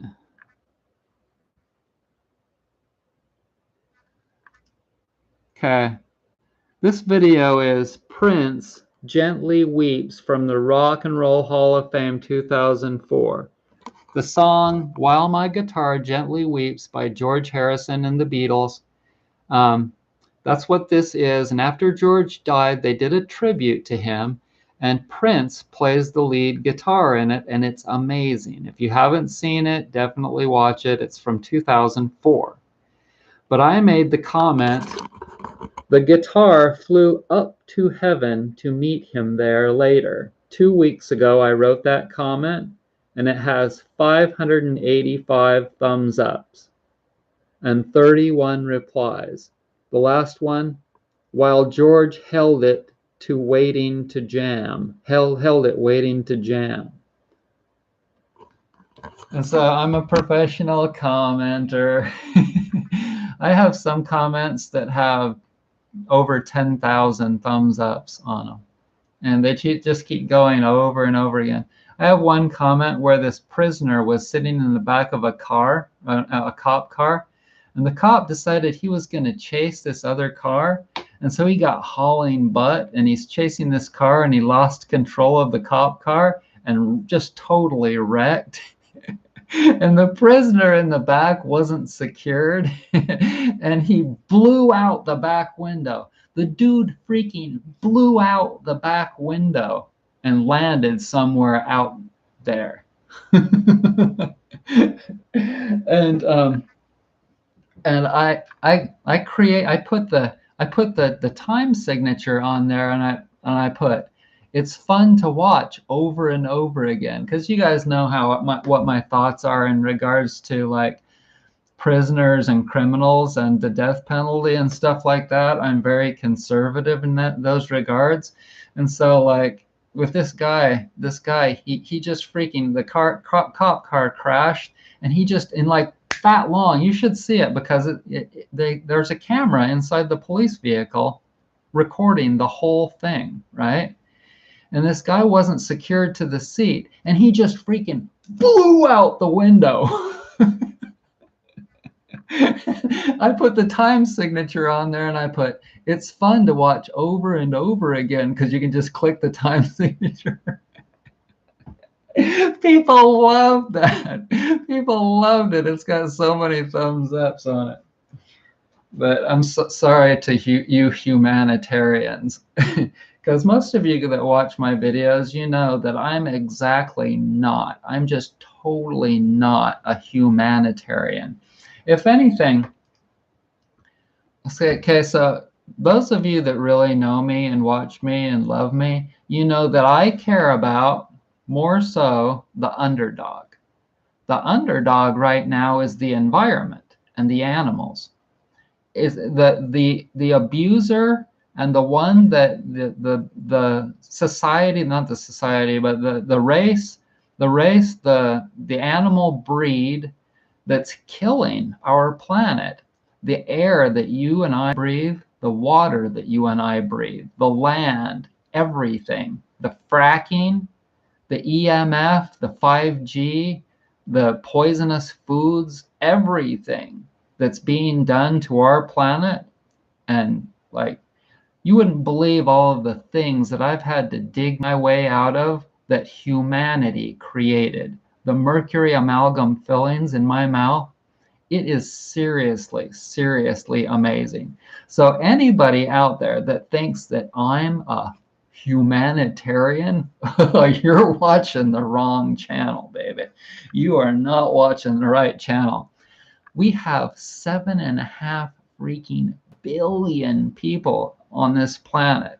And so anybody that thinks that I'm really concerned with people dying of COVID-19, once again, you're watching the wrong channel. Wrong channel. Okay. So if on the opposite, let me just reiterate something that I've said in that regard in the past. I care about people that care about me and my agenda. And I'm just telling you the truth. My agenda is good health, nature, animals, living naturally, all conservatism, saving the environment, donating to animal charities and children's charities. Those are the things that I care about. You won't ever see me. You'll never see me donating to like the March of Dimes. All of those people experiment on animals to create drugs, poisonous and toxic drugs. Okay? So that's where I'm at with that and COVID and all of that. And if you want to join my Facebook group, it's called The Wonderful Benefits of COVID-19, where I talk about like, and the picture on the top shows that you can see the Himalayas for the first time in 40 years or something ridiculous from India, from some 100 miles away. You can see in the very beginning when COVID started and everything just shut down, you could see the Himalayas from like 100 miles away. Amazing. So that's the Wonderful Benefits of COVID-19 Facebook group. Nate completely agrees. We have to help the planet more than the people. That's right. Those people that don't get on board, those people, I just let them die, let them die. And like anybody that thinks that I have very much sympathy or caring for criminals, prisoners and stuff, I would much rather have immigrants come here. Let Hispanic people, Central American, honest people from Central American people come up here. If they're honest and they're not going to cause crime, Let them come up here. But let's like execute the criminals. We don't need them. So let's see. I already talked about eating some red meat and how heavy that was. People are smoothing back into their lives gradually. Okay, so we're noticing that people are smoothing back into their lives gradually. But when everyone was in disarray, we could all feel it.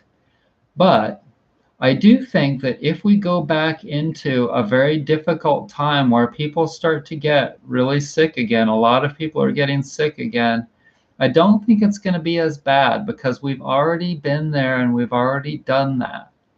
Do you know what I'm talking about? We've already seen this whole lockdown, yada, yada, and so I don't think it'll be near as bad. Okay. Okay, so this apartment is heated by baseboard heaters that look like this.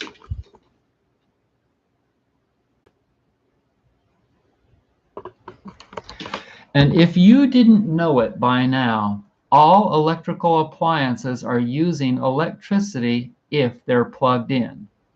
Those baseboard heaters are plugged in internally in the walls. They don't have on and off switches. They turn off when you turn on and off when you turn on and up the temperature, the heater, the whatever you call it, the thermostat. Okay, when you turn the thermostat on, that's what automatically turns them on. Okay, so it's the summertime right now, and those I'm not using at all. So what did I do to turn them off? Somebody tell me right there in the comments. How did I turn off the baseboard heaters so that I'm saving money? I went to the breaker box and I flipped all four. There's four of them. Maybe there's three. And they're 30 watt or 30 watt breakers, the big ones. I flipped all of them and I checked my usage on the electric company, on French Broad Electric.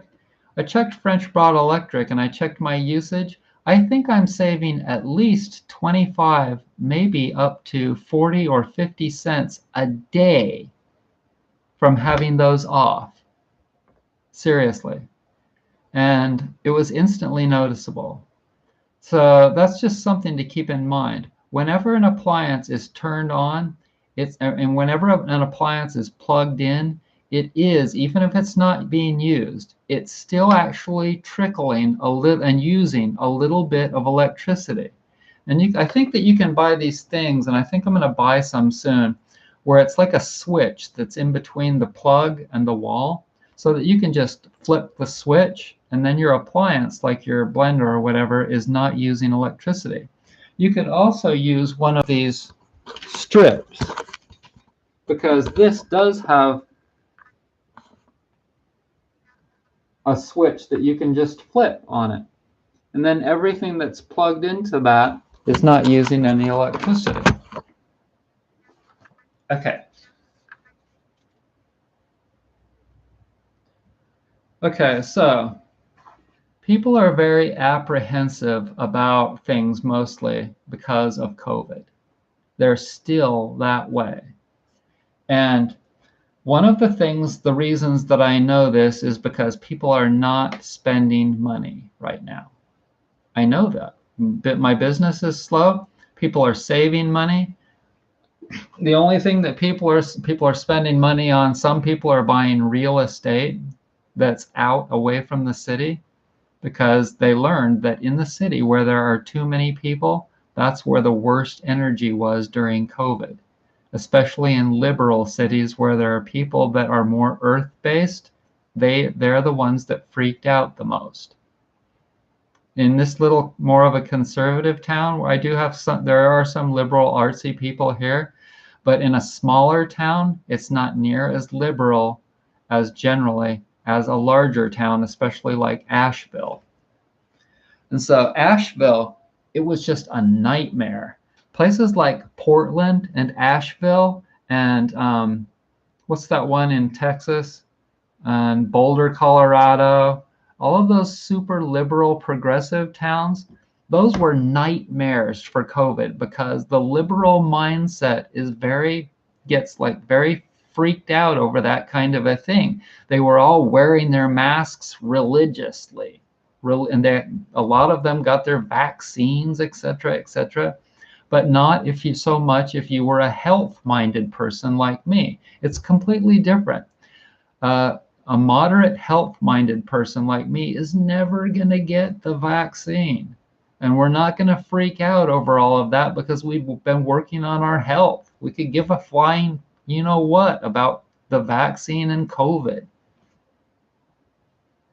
They said Adelaide, Australia is like a big country town and it wasn't too bad here.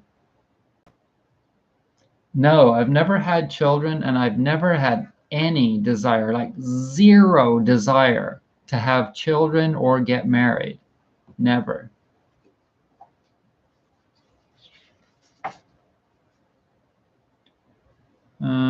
Okay, so I've kind of been thinking about moving, and I know I still say this, and I've said it for a long time, but sometimes I really crave the different aspects, and this is exactly like a mate, you know. I really want it all. I really get bored easily. And even though I love these mountains, and I think this is probably, at least for now, the best place for me to be, I still crave the Rockies, especially in the summertime, definitely not the winter time. But I don't like snow. I probably would like to live in the Northeast sometimes because I like how I kind of like the energy of that, but I think it would probably be too expensive.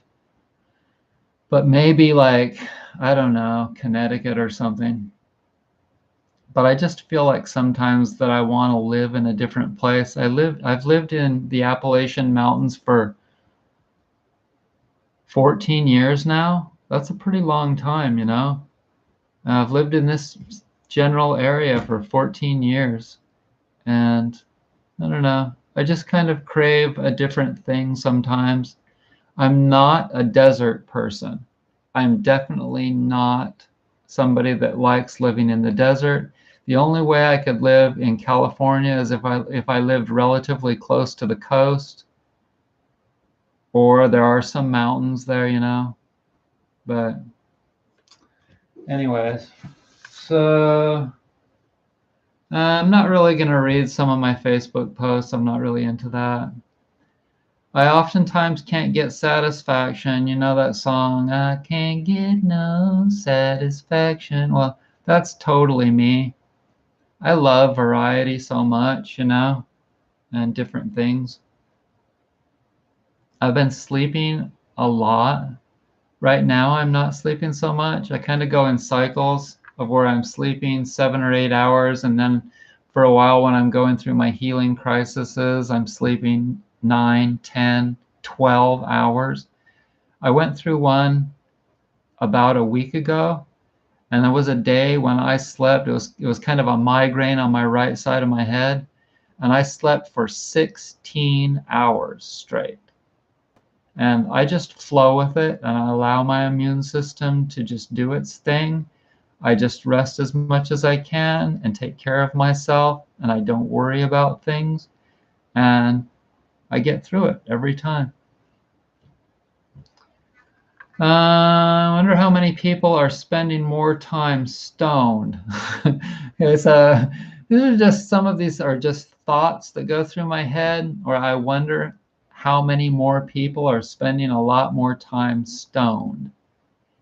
And I know this girl, a really pretty girl, that I sold her a foot friend and I gave her a massage lesson because she has kind of a bad leg.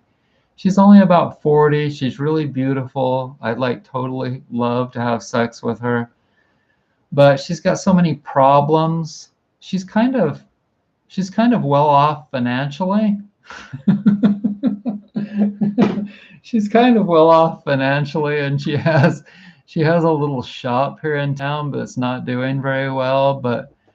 But she's really pretty, and she's pretty smart. And I give her a massage lesson. And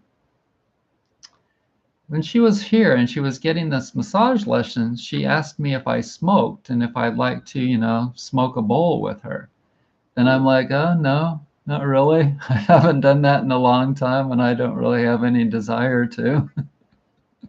But I was thinking to myself, I wonder how much time she spends getting high now that she's having to live in a tent out on this property that she owns. So she I'm not going to get into all of that, but I was thinking about how much people are smoking, with COVID and all of this, how much people are kind of still, even though it's starting to get over with, how much people are still spending a lot of time stoned. And also how many people are starting to think, well, I got to get back to work now because they're losing their benefits. I'm becoming more and more like a monk. I'll probably end up living in seclusion away from people. Sometimes I think that, at least for a while, maybe that'll be the case. That because I was telling you how I'm getting to be a lot more comfortable just sitting and enjoying a peaceful time, like just being quiet, not having the radio on or the computer on or music or whatever, not thinking about things as much and just being peaceful. And I think sometimes that I'll spend a lot of my time just being with God as I get older, more and more older, like a monk, you know? Have you ever thought of that? That as you get older, you'll be more like just a peaceful, quiet, and secluded monk? And some people might create or say a bad word about that. Like they might call it being a, what do they call it? Somebody write it down there. There's a word for it. Okay. The brain and the body are fighting each other. Okay, so for about 3 months now, my face has been, I've told you this a little bit before, my face, I often find my muscles in my face tightening up. But for the last month, I've been feeling them releasing. And I can do it if I concentrate on it right now.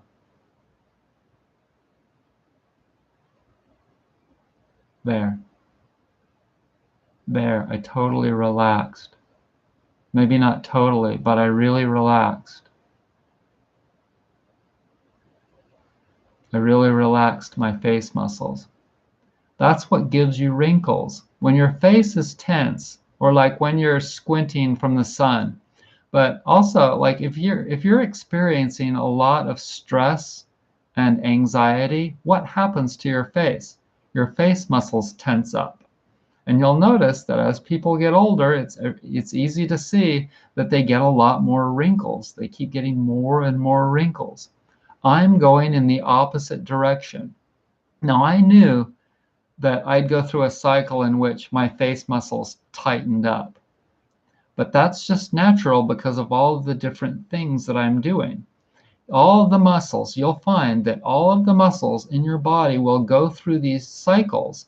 And it might be your right leg, it might be your lower leg going through this thing, it might be your hips going through this thing. I'm just telling you from experience that I have experienced different parts of my body going through healing cycles over years and years and years. And the place in my body that's going through these cycles right now is this left wrist and my face, and to a degree my neck and shoulders, but mostly from here to here, still some in my right one, but more so in my left one. But it's starting to loosen up. It's starting to gradually loosen up. But it's had my face and my arms for the last 5 months, 4 or 5 months, have had to go through this thing, and it's not over with. but it's getting better. It's gradually getting better. And the cleansing cycles, the healing crises that I'm having to go through once every 10 to 14 days, maybe even 4 weeks, they're not as aggressive as they were 2, 3, 4 months ago. And so it's easing off and I'm getting some degree of relief.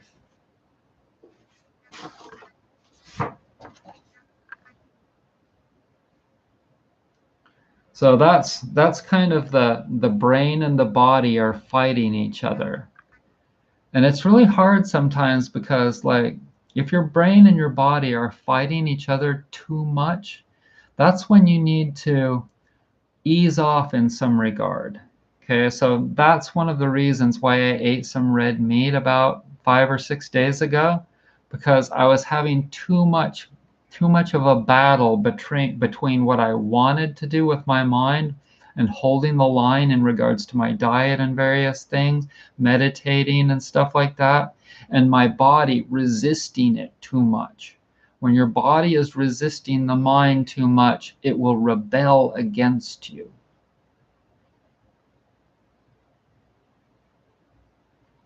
LaSalle's is only 3 miles from Moab. Nigel, no friends. Recluse. Hermit. Thank you. Yes. So, you know, people can call you names, negative connotations. People can call you a hermit. Is it necessarily bad? Not for a Cancer. For a Cancer, I feel quite at home being at home. And especially if I understand that it's not necessarily a bad thing. So look at some people that have lived in our world. Think about monks that have lived, some of them in caves.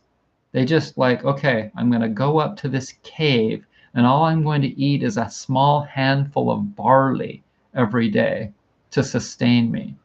I mean, there are stories about that. And the yogis that go up to these caves. But there have been all kinds of things like prisoners. Think about prisoners that have been unjustly, you know, tried and they have to sit in this cell. And all they can do is look out some bars on Alcatraz. Like you're looking out your bars on Alcatraz. Have you ever seen that movie with Clint Eastwood? So, and what that is the 12th house, okay? So if you know anything about astrology, you know that that represents the 12th house, seclusion and being by yourself, being in jail or being away from people and just, you know, being with God. And so a lot of people equate the 12th house in astrology to something negative, but it's not necessarily negative. For every positive, there's always something, or for every negative, there's always something that's equally positive. And to be able to find that is the challenge. It's one of the challenges in our world. And so, you know, people don't want to have to ride a bicycle up a steep hill. But what are the benefits? You might have to get up off and walk. People want to just downhill ski. They don't want to uphill ski like in cross-country skiing. They want to catch the lift that hauls them to the top. Because people are weak. People are pussies. They just want to do the easy things in life. They don't want to eat their greens.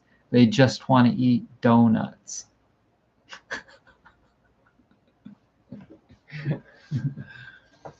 So when you reduce the amount of meat in your diet, that's one of the things that's like a challenge.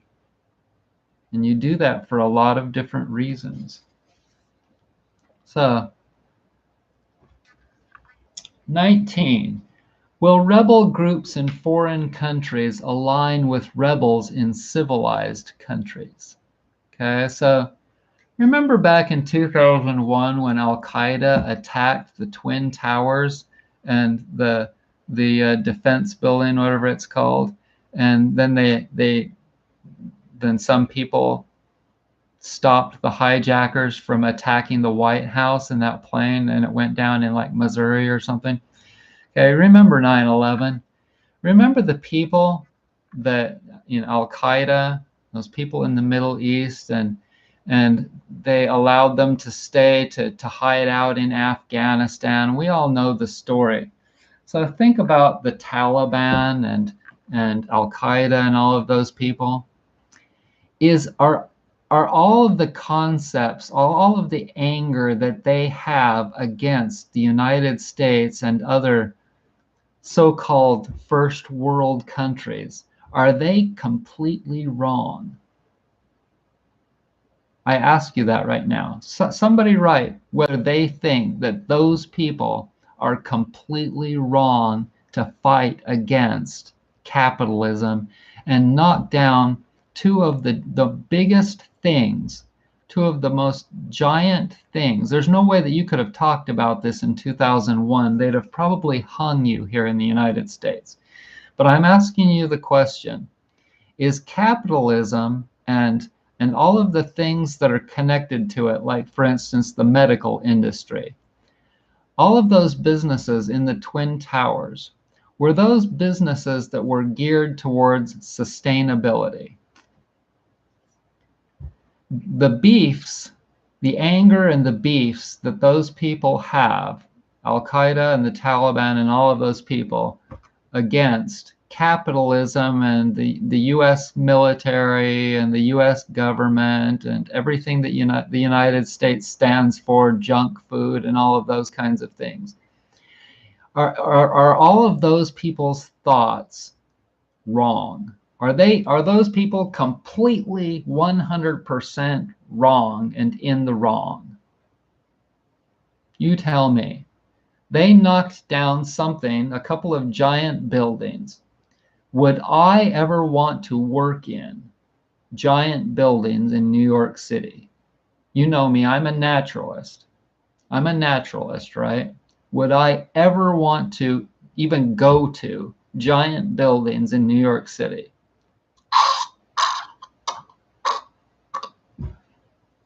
Totally unnatural, totally a waste of bad for people's health, a waste of electricity, massive waste of electricity, just to create those freaking things. Just think about how bad it was on the environment, and think about the mafia in being involved in the cement of those giant buildings. Think about all of the aspects that are in regards to those things. There have been like movies where they talk about, like, what was it? What was that one movie? Planet of the Apes, where they went back. Didn't they go back to New York and it was completely obliterated? There wasn't a soul surviving there. I'm sure that there have been movies about these giant menagerie cities that in the year 2250 or the year 24, whatever, they're completely decimated. Not one single person lives there. It's so polluted, and it was hit by nuclear warheads, and nobody is there anymore. It's completely gone, right? So, but there are still, at that time, there are still nomads living in the deserts in small villages, right? So the question was, is it possible that rebel groups in foreign countries will eventually align with rebels in so-called civilized countries? I'm just telling you things that blast through my head on an average day. You know, I ponder on these things sometimes.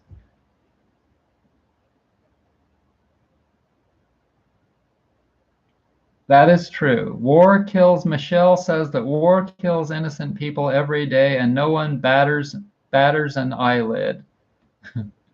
That is true. Look at Somalia.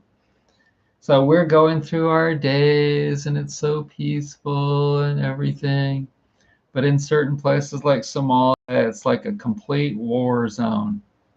And Serbia, not Serbia, but I can't even think. Brain fart again. Okay.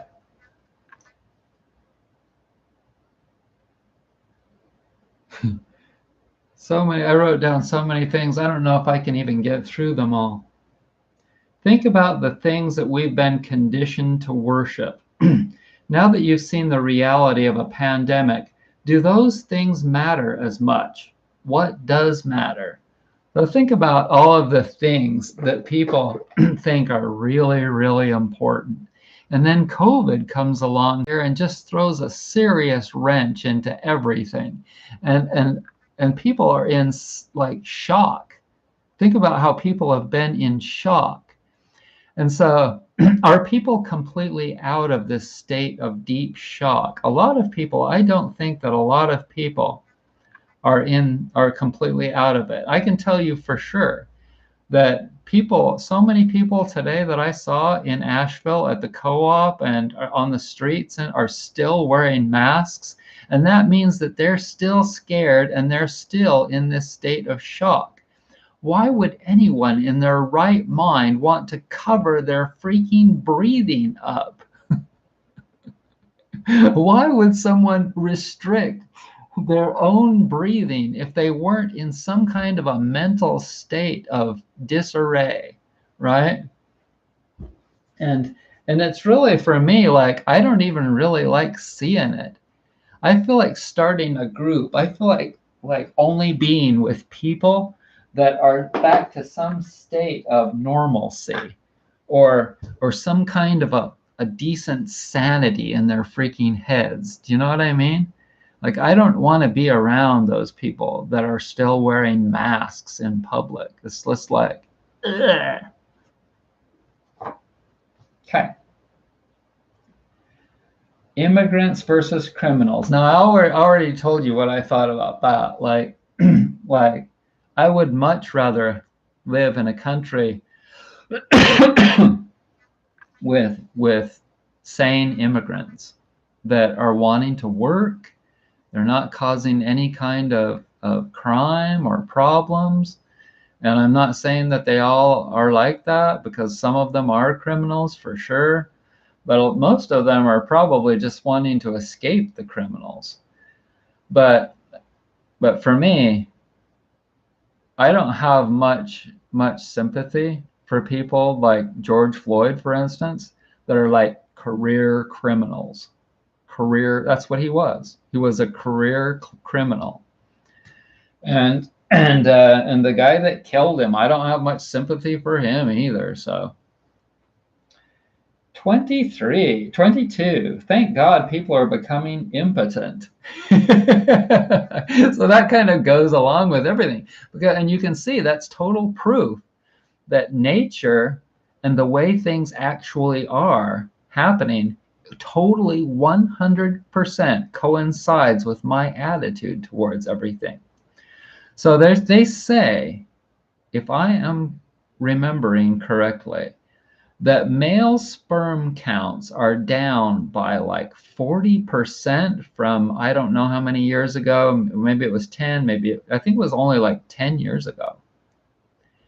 And this is for a lot of different reasons. The chemicals, the stress, look how obese people have become.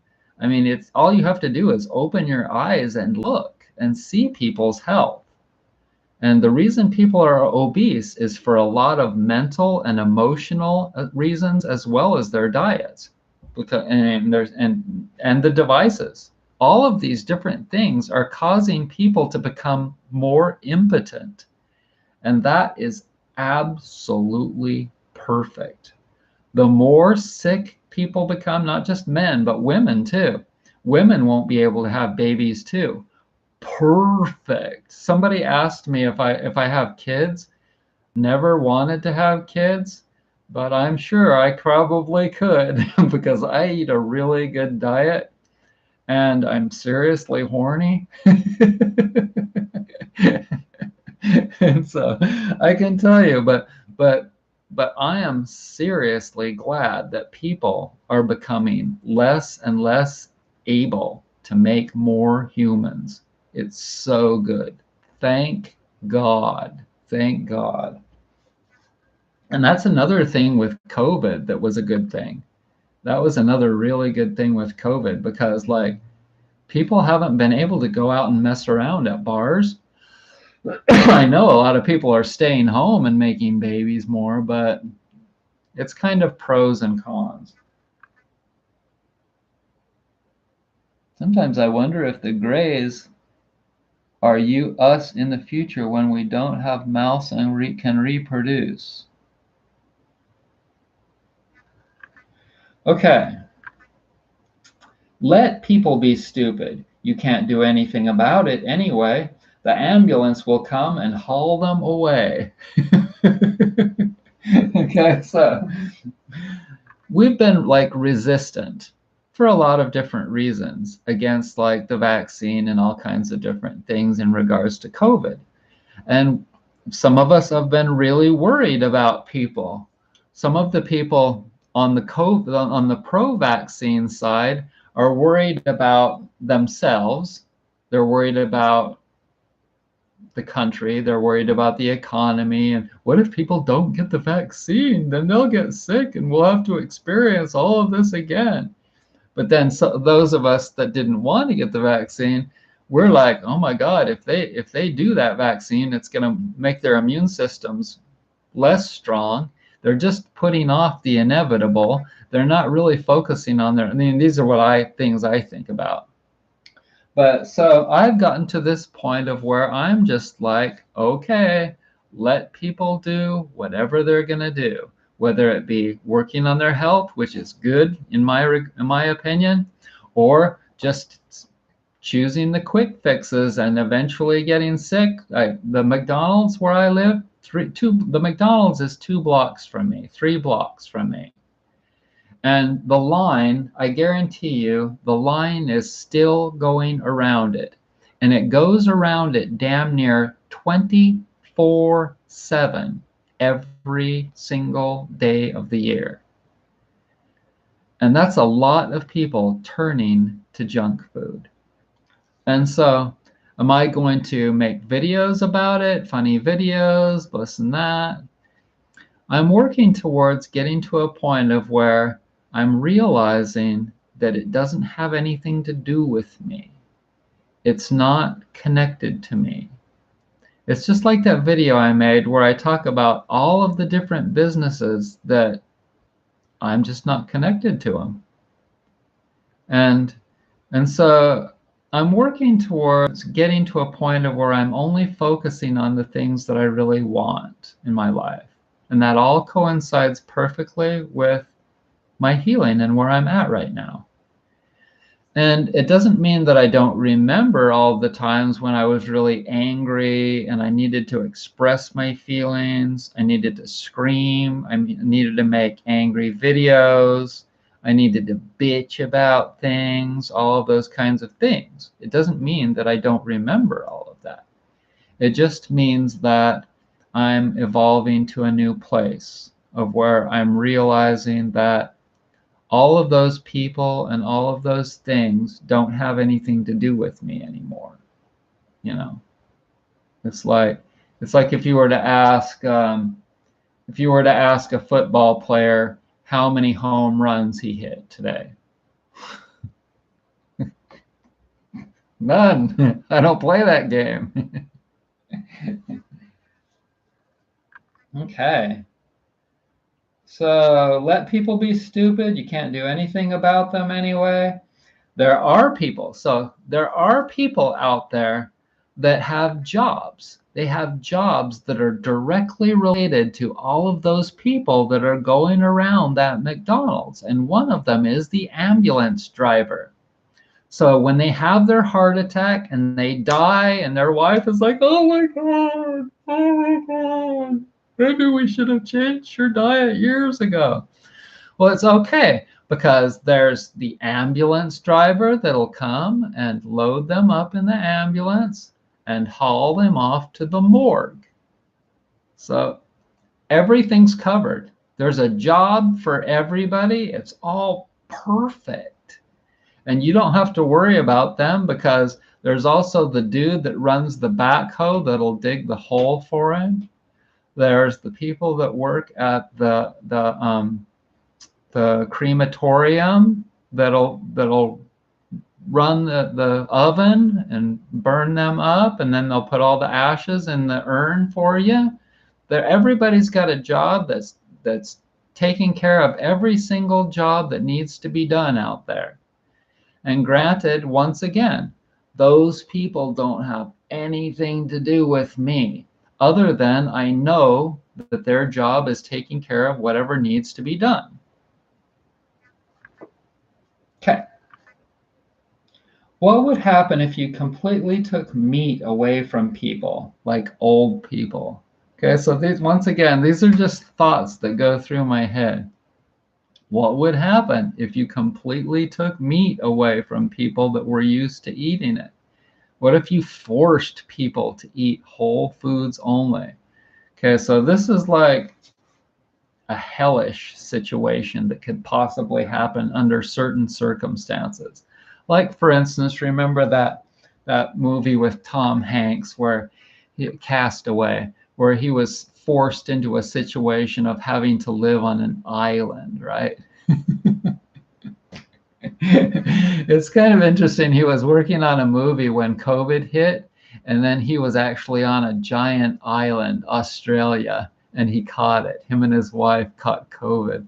But think about being forced into a situation of where a lot of people out there, if they all they could do was eat whole foods because there was no grocery store available to them, or maybe there was a food shortage, and all there was the vegetables that were being grown locally, really super healthy vegetables that were being grown by their neighbor, right? They moved out to the country because they wanted to get away from the city, and all of a sudden the grocery store, Ingles, was no longer available for some reason. All the shelves were empty, and the only foods there was squash and tomatoes and peppers and all of that, just whole foods. Maybe there was even meat available. What would happen to most people? Oh my God, think about it. A lot of people would die. Oh my God, millions, like a huge percentage of the people that out there, Americans, if they were thrown into a situation where all they could eat was whole foods, they would be dead within a matter of 3 or 4 weeks, probably. And that is because their bodies would go into such a massive state of elimination and detox that they wouldn't be able, their organs of elimination wouldn't be able to handle it. They'd be overcome with toxicity in their bodies, and they would get dehydrated to the point and demineralized. Okay, so most of those people are already very demineralized. Their bodies do not have their bodies do not have a very high storage of minerals in their bodies. And they would get demineralized from diarrhea and vomiting so quickly over a couple of weeks, and dehydrated so quickly that they would be dead in just a short period of time if they weren't able to get processed foods. Because see, that's what all that does. When you're eating too much salt, you're eating salt that makes you retain fluids in your body, and you're eating a lot of meat that keeps you holding all of that in, and you're eating just a lot of gunky foods that keeps building up more and more and more on your body. If you were not able to continue to hold all of that in, and you think about all of those obese people out there, if they weren't able to keep getting their junk food, they would be dead. Okay. 25. People are just doing what they need to survive. Okay, so here's a question for y'all. Are people just doing what they need to survive all the different things that they're doing? Or are a lot of the things that people do just total excess things and habitual things? Probably both. They have gotten addicted to these things that they don't really need, and maybe they need them to survive, because if they change their lifestyles, they'd probably go into a lot of healing. And people don't like, I told you this before, people don't like natural healing. They don't like the feeling of their immune systems kicking in. They want to suppress their immune systems with over-the-counter drugs like Nitol and stuff like that. And they love all of that. They love just putting off their healing. So they've acquired all of these bad habits and things that make their minds really stressed and strained. So are people just doing what they need to survive? Sort of. 26. How much meat should you eat? Okay, so that just depends on where you're at. You know, you need to just listen to your body. But I can tell you for sure that if you want to work towards being more sustainable and getting through some of these possible catastrophes in the future, these times of what do they call it when all of society just collapses? It starts with a C. I can't remember it. Like if there was a nuclear war or something, what do they call that? There's a word for it. Anyways, if you're prepared, like the Boy Scout motto, then one of the things that you need to do is gradually reduce the amount of meat that you're eating. Because like even with COVID, look at what happened. There was meat shortages because people hoarded. People went to the store and they bought tons of it. But you can't store it forever, because most people don't have big freezers. They only have one freezer on the top of their refrigerator. And even if you do have a separate freezer, it's only going to hold so much. So if you can get to the point of where you can eat a simple vegetarian or vegan diet, I'm telling you, it's a lot more sustainable. A lot more, for obvious reasons, not just health reasons, but for supply reasons. Okay. I already told you how I got attractive in 1983 by doing push-ups, sit-ups, and push-ups so that I could get laid. Okay, I spent about at least 45 minutes in the sun today. It got sunny. This morning it was raining. It rained and it rained this morning. And then the clouds went away and it got sunny. And man, I'm like, I am going to take so much advantage of that, because I'd already gone to Asheville and bought a bunch of awesome food. And I got home and I'm like, got into some really short shorts and went outside. You can't see this because I've got the yellow light on, but that is somewhat tan. And I'm getting thinner. I'm getting tighter and stronger and thinner. Oh, and last week I did a lot of bicycling. I was pretty sore. That was one of the reasons why I needed some extra sleep, because my muscles were sore. But I did quite a few hills, because it's really hilly around here, and quite a bit of bicycling. I went to the co-op. Oh, and when I was driving to the co-op, I usually like to go on Sunday. And one of the reasons why is because there's less cars on the road. And one of the things I've noticed, and you've probably noticed too, is that people are driving a lot slower since COVID. And it's just one of the amazing, cool, freaking things. Because people on I-26, by close to where I live here, people would just haul ass. And now they're driving 60, 65. I love it. I totally love it. Things have slowed down so much.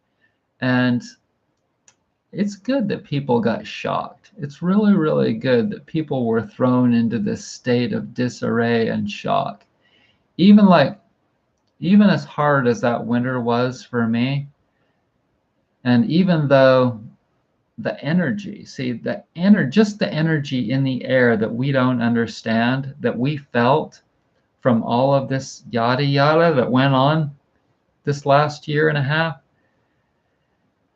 it killed a lot of people, even the ones that people that didn't catch it, people that didn't catch the virus at all, like my father, for instance.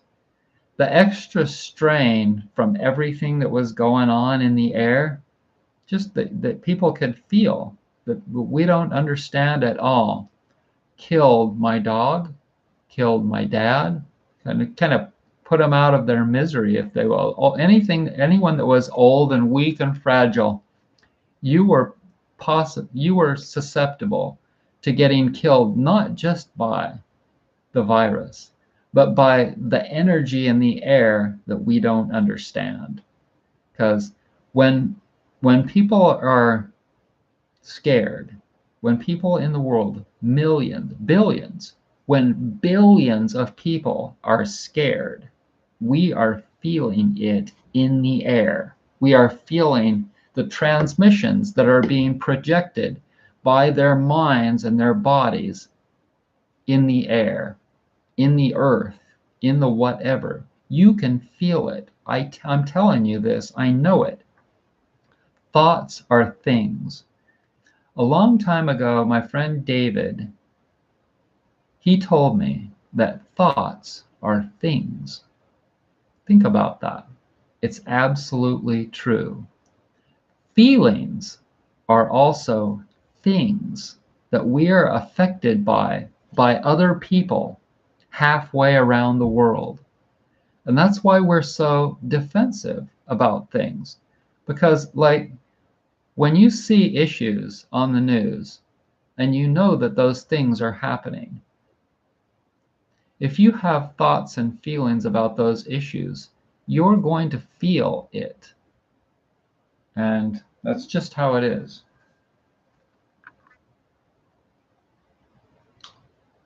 It's supposed to be sunny here for the next 5 days. Yes, because it's been rainy for about a week now, every day to one degree or another. And so I'm really looking forward to getting a whole lot more sun and going out and riding my bike. And that's the next thing, number 31. I'm going to call someone and I'm going to go hiking with her on a hiking date in the next couple of days. And it's up by the parkway. And that should be fun. Number 32. My dad didn't really want kids. And I think that the reason that my parents had me and my brother is because it was the thing to do at the time in the mid-60s and 1970. I was born in 65, my brother was born in 70. And especially with the Mormon religion, you're expected to make babies, okay? So my parents were raised thinking that that was what they were supposed to do at about the age of 20 years old. You get married and then you start making babies. Okay? But the question is, did my dad really want to have kids? Did my mom really want, especially my dad? My dad, I can tell you for sure that he didn't really want to have kids. It was just what he was supposed to do, so he did it. And my dad definitely loved sex, and so that's what happened. I happened as the result of that. Expectations and sex. And so then, when my dad started doing the things that he really wanted to do, which was work and golf, he tried to become a professional golfer and then party all night. That didn't leave any room for me. Not much. And there were times when I spent some time with my dad, but not enough. Not enough. Okay. So yeah, I was just thinking about that today. My dad didn't really want to have kids. Number 33, I want community friends that like playing games. Okay, so when I was a kid, I loved recess. How many of you loved recess? Nate says, the bringer at the bringer. I think most of our ancestors were meat eaters. Absolutely. They were all meat eaters. My ancestors were pioneers, Mormon pioneers, converts going to Utah. And on the way, they ate anything that they could get. Meat, mostly. But so when I was a kid, I really loved recess. I loved going out and playing not flag football, but yeah, flag football, touch football, Nerf football, softball, whatever the person that was organizing the recess, or if it wasn't organized, I loved recess. And I still wish that I could have recess. And that's one of the things that I want in my community. I want people that want to go outside and play hacky sack and frisbee and throw a baseball or a softball around. Any kind of games, probably not anything like dangerous like those freaking lawn darts. Elastics. Nisi Pie loved recess.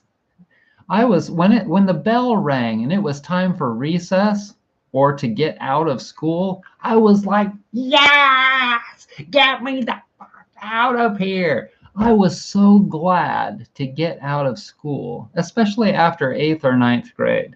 High school was a complete waste, but one of the best things was recess.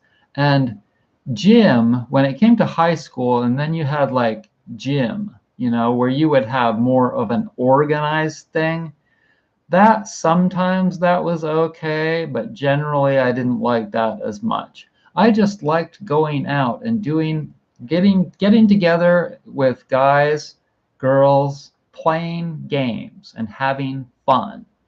So, do you think that has changed for me? No. That has not changed one little bit. I tried to get my stoner neighbors to come out and play frisbee with me, my smoker neighbors to come out and play frisbee with me last fall. It was one of the last nice days of last fall. No, wouldn't do it. I've asked my other neighbors, nah. They're all just like deadheads. That's what I think. I hate to say this to you guys, but like in all honesty, I don't get it with people.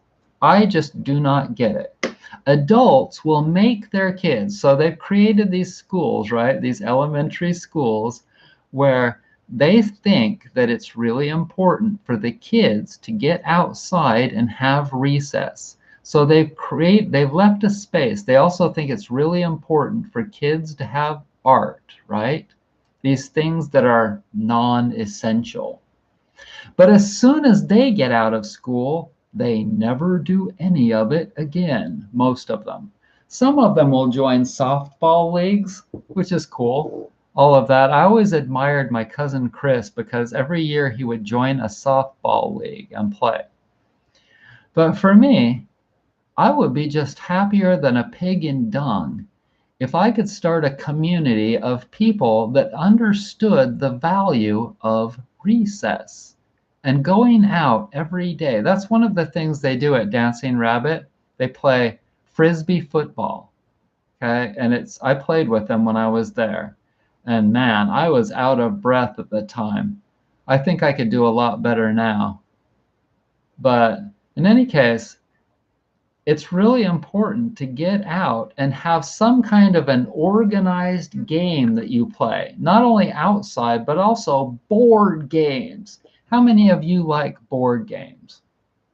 I love board games. And whenever I would go to Grandma and Grandpa's house, they knew that the grandkids loved to play Monopoly and Rook and Chinese checkers and all of the different board games, right?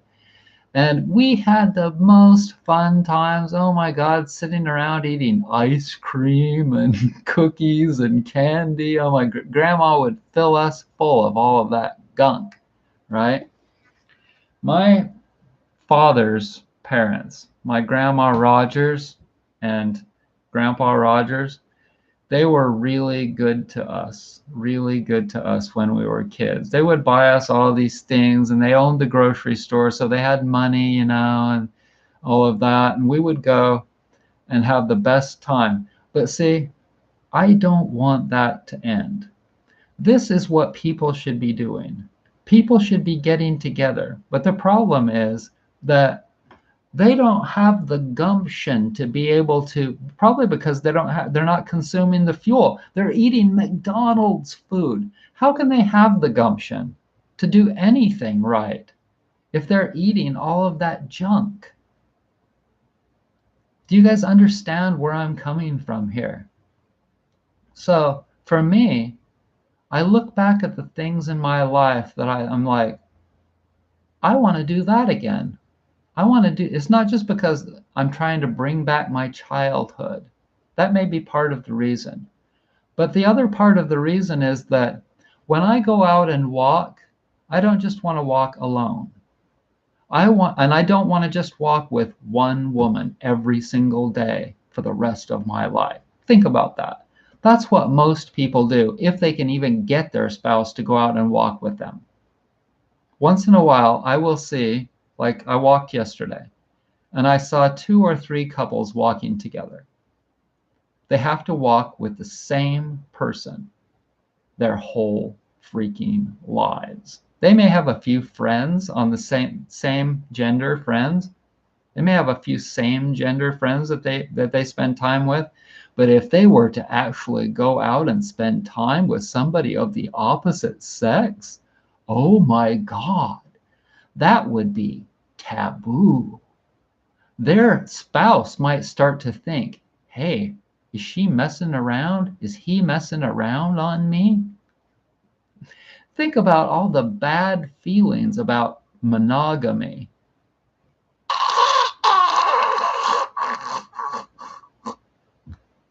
It's horrible, all of that.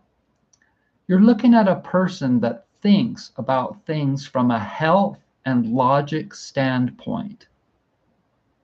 And monogamous relationships, out the door. Completely like boring. Boring and limiting.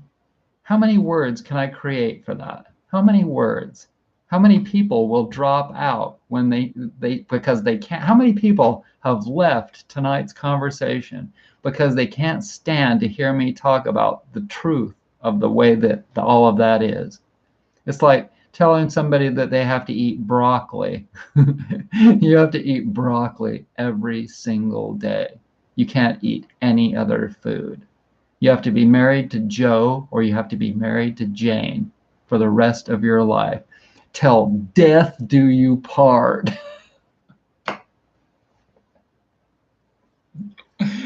That just, like, I would rather be single and masturbate every single day for the rest of my life.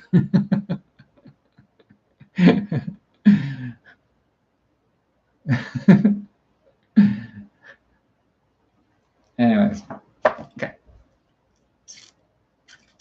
Yes, so I want a community of people that think logically and understand the value of having fun playing games outside and inside in the wintertime. Outside in the summer, oh, and like naked. Maybe not totally naked, but like if people have nice bodies, think about this. If you go to Miami and you've got a bunch of young people and you go to the beach, what are you going to see?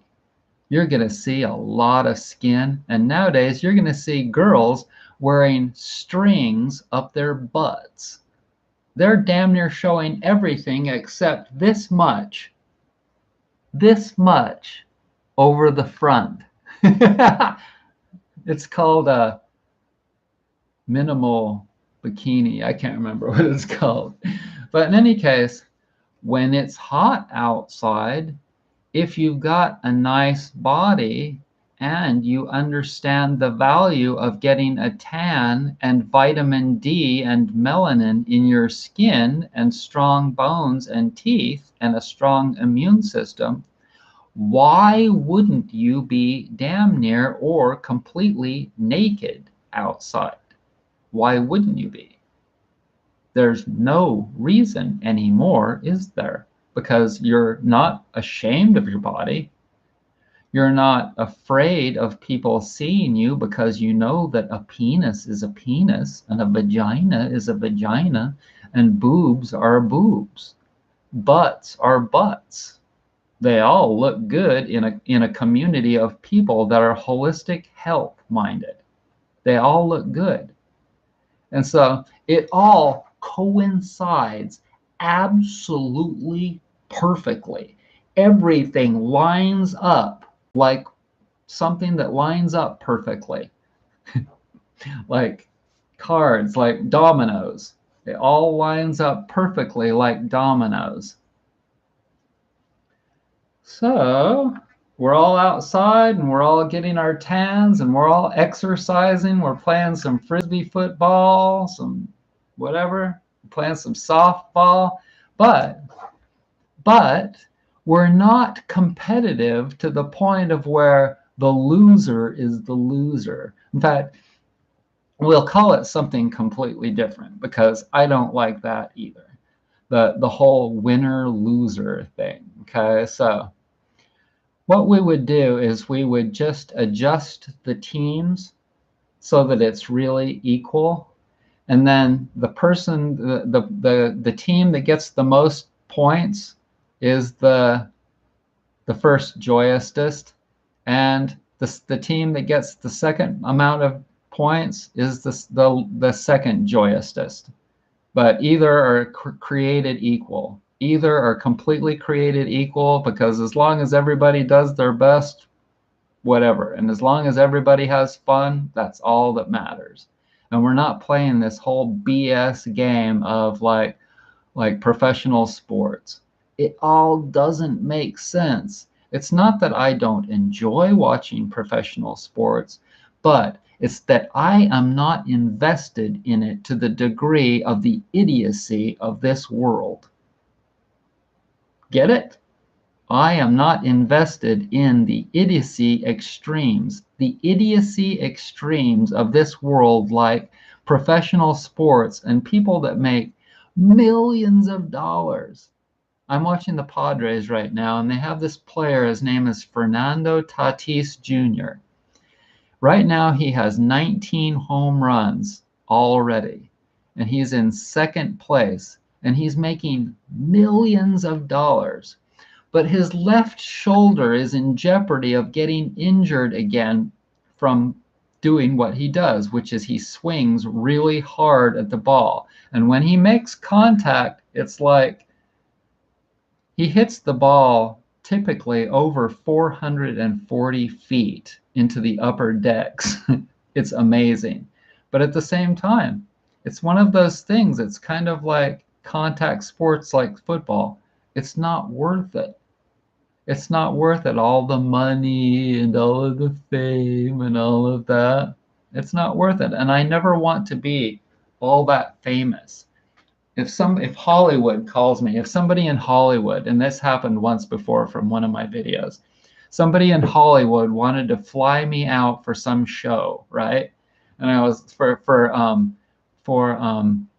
the whatchamacallits in the sky, the jet fuel things in the sky. I can't even remember what the hell they are. I'm starting to get spent tonight, you guys. I've been talking for 2 hours and 38 minutes. The chemtrails. So some talk show in Hollywood wanted to fly me out there to talk about chemtrails. All right. And I'm like, do I want to do that? No. And I made a video and I asked you guys, do you guys think I should go? I can't remember. It's been about 7 years. Do you guys think I should go out to Hollywood and talk about chemtrails on some talk show? It was some new talk show that they were trying to get going, you know? But no, I'm not interested in exposing myself to the masses. This is as much as I'm ever going to do. This Sunday Night Live is about as much as I'm ever going to want to do in regards to exposing myself to the mass population. You heard my phone ring a little while ago, and it was just some dingleberry calling. That's what happens. That's what the kind of crap that happens. Okay, so I told you that I want a community of people that are really healthy and people that will go to recess and play indoor games with me. But I also want people that will like think logically and watch documentaries with me.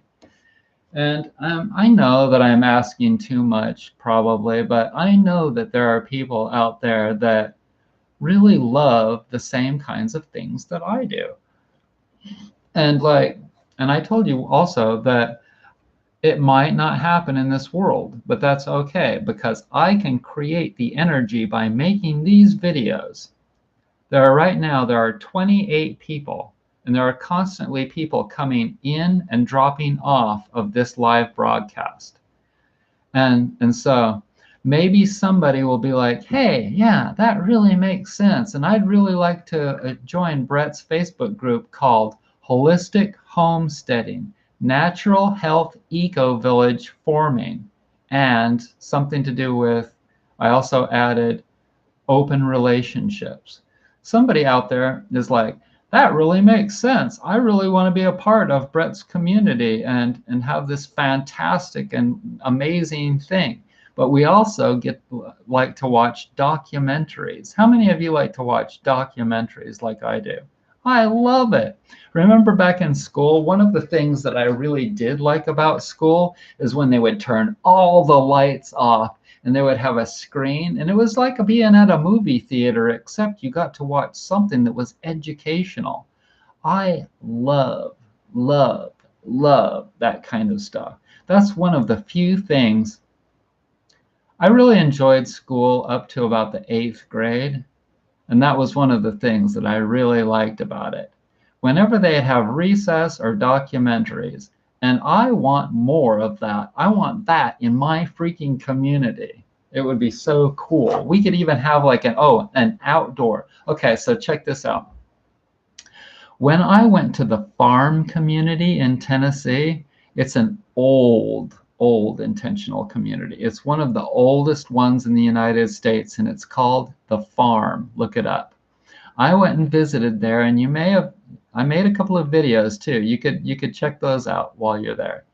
But they created a big outdoor theater, and I can't remember what they put some kind of I can't remember what they had going on it, but it was an outdoor summer thing, and it was like July or August. That was August, and it was really warm. It was really nice, and they projected something onto a big screen outdoors. That was really cool. Okay. Macrobiotics. So I think I talked a little bit earlier about how, maybe I didn't. Lately, I've been changing my diet to yeah, I did. I talked a little bit about this. I got rid of bananas and tropical fruits. And that is really helping me, and I feel comfortable with it. And I didn't know that I was going to feel comfortable with it because I was using that to get off of that chicken, and I've been using it for a long time because tropical foods are more extreme. You should know this. One of the ways that you can benefit by using tropical foods is if you're trying to get off of something else that, like, for instance, chicken, like what I've been doing for the last 2 years. Your mind isn't used to your mind is going through a state of disarray because you've taken something away from yourself. Okay, so you're feeling all of this stress and your body is reacting to it by tightening up, or you're going through all these cleansing cycles. And so what do? You're consuming some really spicy Indian food. Have you ever wondered why Indians eat really spicy foods? Because they're taking on this mentality of becoming vegetarians. They're doing it in kind of a funky way by consuming a lot of dairy foods, but another way that they're getting through it is by consuming a lot of spicy, really spicy Indian food. And that is one of the ways that you compensate for the meat, for eating less meat, by consuming really spicy foods. Another way that you can compensate and give yourself satisfaction that I was talking about before is by consuming tropical foods. See, tropical foods are really extreme. Also, tropical foods generally have, especially fruits, have a lot of water in it, which also perfectly coincides with cleansing. Eating more foods that have more water is perfect in balance with cleansing. The thing is, though, that in macrobiotics, the very first diet that I started on a long time ago, they teach you that logically, it's not logical to consume foods if you live in a temperate region like most places in the United States, not Florida, but most places in the United States. You live in a temperate region of our world, in between the equator and the North Pole, right in the middle.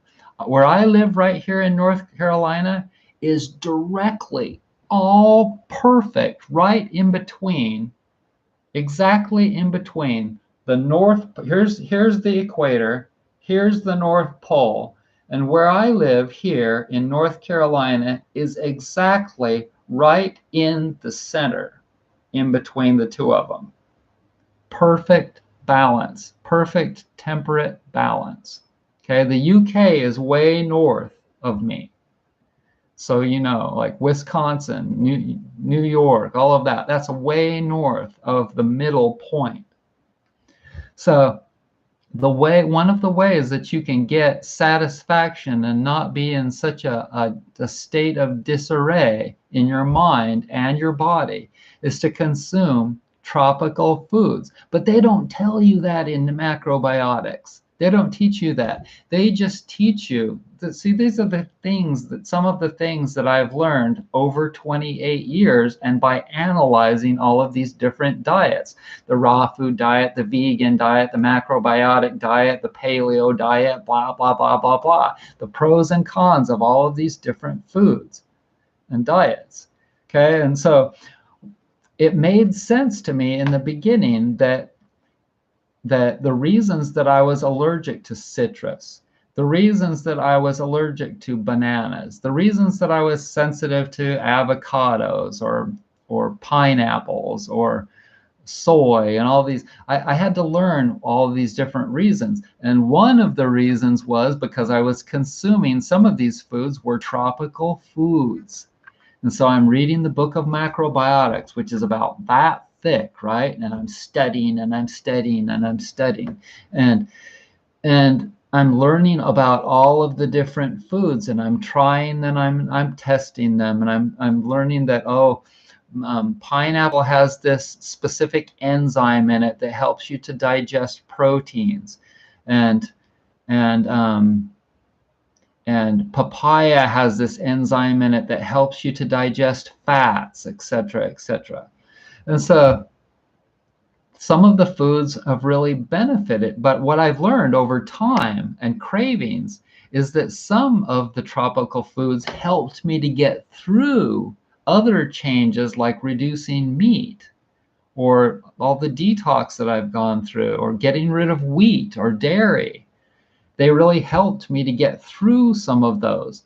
And sometimes I had to just eat them in what's called a rotation kind of a diet, because I was too sensitive to them, so I could only eat them like once a week. But now I feel as though I'm getting to this point of where I can completely get rid of tropical foods again, because I'm leveling out. It's so good. I'm leveling out, you guys. It's such a great thing.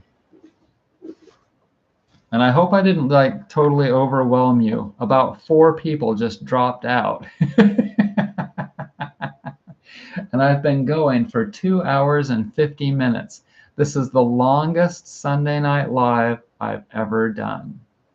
It's going to go over 3 hours for the first time. Hiking days. Okay. Good news. The media exaggerates almost everything. The music, the stories, everything. So I was thinking about that today, how that's really good news for us that are starting to level out in our minds and our emotions and our bodies.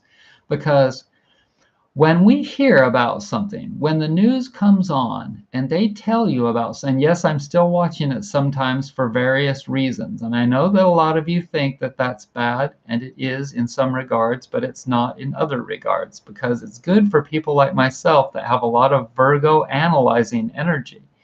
Because when you see a story on the news, think about this.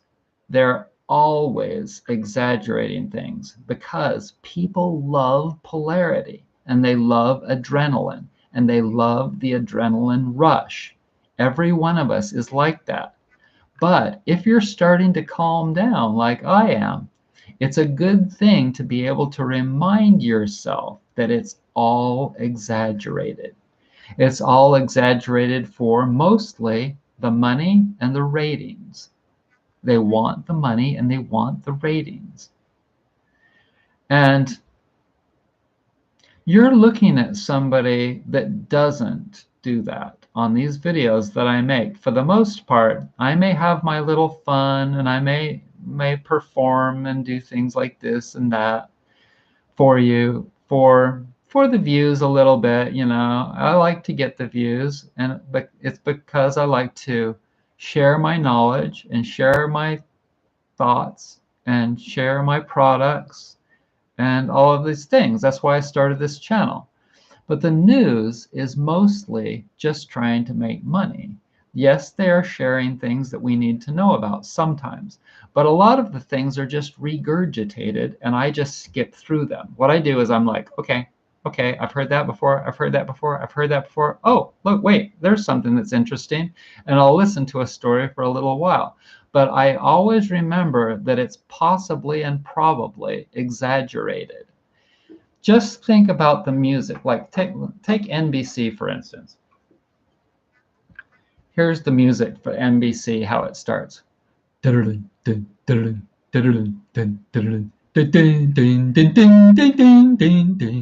Think about that.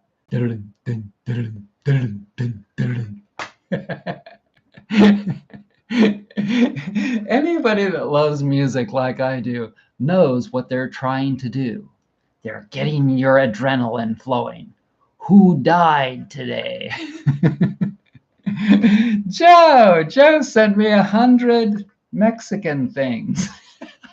Joe, that's awesome, man.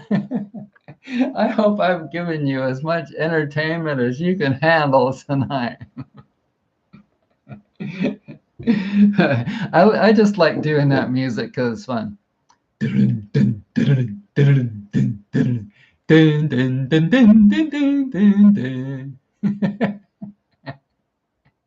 That's some funny shit, y'all. Okay, so remember, the news is mostly exaggerated. Okay. I was telling you about how I like to drive to Asheville on Sundays because there's less traffic. Okay. I have this trucker friend that's no longer really a friend of mine. I don't talk to him anymore. I ended that relationship about 4 years ago. His name is Derek, and he's German all through and through. He is so German. He is so German, it's not even funny. He is one of the best damn truck drivers that you will. He's a Krishna truck driver. For all I know, he might even watch this. Some of the people that I've had relationships with that I know I don't have a relationship with anymore, I know that they still tune into my videos once in a while. I know that my family tunes into my videos once in a while. It's a real weird thing. But I've come to this point of where I just really don't care. I just do my thing. And I don't care what they think about me, what they say about me, none of it. But this friend of mine, Derek, he's probably still driving a truck, and he is the most perfectionist German person. That's how German people largely are. And yes, you can say that I'm a racist because I totally believe that people are, in certain ways, they're like things. French people are very artistic. They're very good lovers. I can tell you that from personal experience. They eat lunch for 2 hours in the middle of the day. They're really like pampering people to their own health, and stuff like that. And they don't like to work as much, and they don't work as much. And different cultures and different people are genetically just like dogs. People are different all around the world. And when I was growing up, Vietnamese people were the best mathematicians. In the higher advanced classes in San Diego, where I lived in a very culturally and racially diverse place called Mira Mesa in San Diego, because of the naval aspect in San Diego, I had Filipino friends, I had Vietnamese friends, I had black friends. The Vietnamese people in higher algebra classes kicked everybody's butts. Okay, so I am totally, you should know that I am totally a racist because I am logical. I am a person that's 55 years old that's seen how people are. I see how people are, how they tend to be. Does that mean that I think that all Vietnamese people are really smart at math? What kind of an idiot? What kind of an idiot would think that? I'm just telling you that people, just like dogs, have tendencies. And you're not going to find that that pit bulls are typically thought of as therapy dogs. Like they're not going to take no therapy trainer. Like there are people that have groups of therapy dog trainers, right? No, none of them in their right freaking mind are going to pick the pit bull breed, to be a therapy dog like they pick golden retrievers, like my Chakra. The reason that I picked Chakra is because I always wanted a golden retriever, because I know that that breed is typically very gentle and sweet and special, and I was absolutely right. Even more so than the labs that I've owned. I always had labs before, and they are hunters. My lab Coco, she was the best little hunter. They're great dogs. They're family dogs, and they're really, really friendly. They're like waggle butts. Labs are such waggle butts. They're such special dogs. But yes, just like I look at dogs and cats and different, like I see the tendencies in all of them, and I see the different breeds and their tendencies. It's the same deal with humans. And yes, if you want to call me a racist, I don't care, because I know it's true. I know it's true. But I can tell you that my black friends on Facebook, my Hispanic friends on Facebook, they are not like people that they're like me. Okay, so they're like me, and they think in logical manners, and they're not really liberals. They're not George Floyd fans. My black friends, they're not George Floyd fans. they may see the truth of the matter and that stuff. And I'm not going to get into all of that kind of stuff really heavy duty, because it hurts people's feelings and this and that, because people equate themselves. If you equate yourself to being a criminal, if you equate yourself to being somebody that does, I mean, you either know you are something or you know you're not. If you know you're not something that's bad, then why are you worried?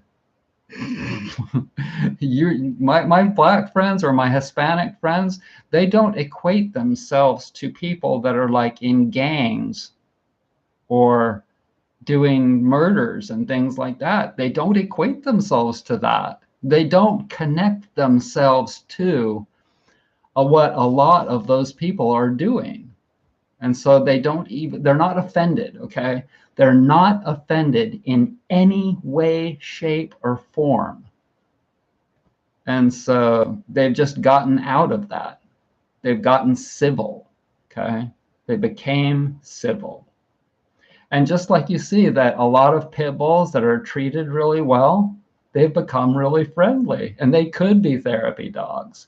But the tendencies are that you're not going to take pit bulls and try and turn them into therapy dogs in old folks' homes. It's nuts. That'd be nuts. Even though some of them could be, they're not going to try and do that typically, because a golden retriever is like, or a Shih Tzu. Look at Shih Tzus. They're perfect therapy dogs.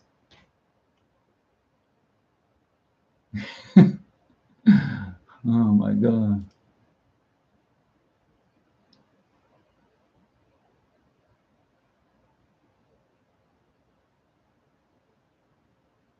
How do I block that person?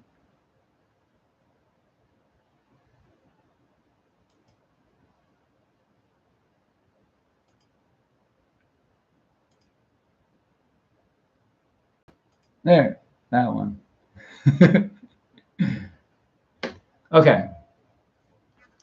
So anyways, you can call me whatever you want to. I'm just somebody that looks at life logically, okay?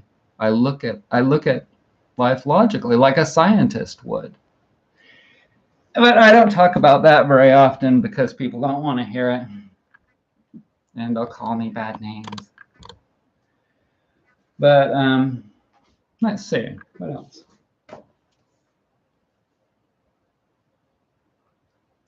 Number 39. Imagine your plate not full. For a lot of people, it's really, really difficult for them to imagine having any kind of extra time for important things, things that they know are really, really important at all. And so,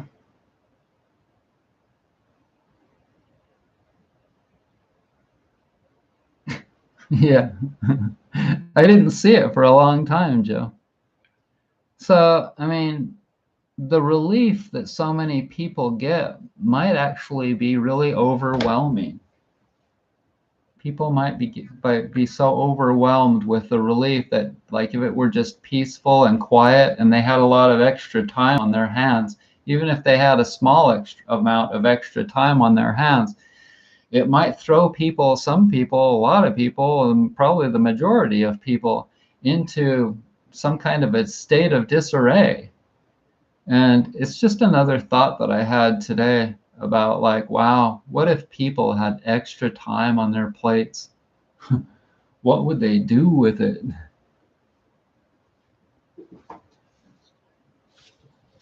Wow. That's it, you guys.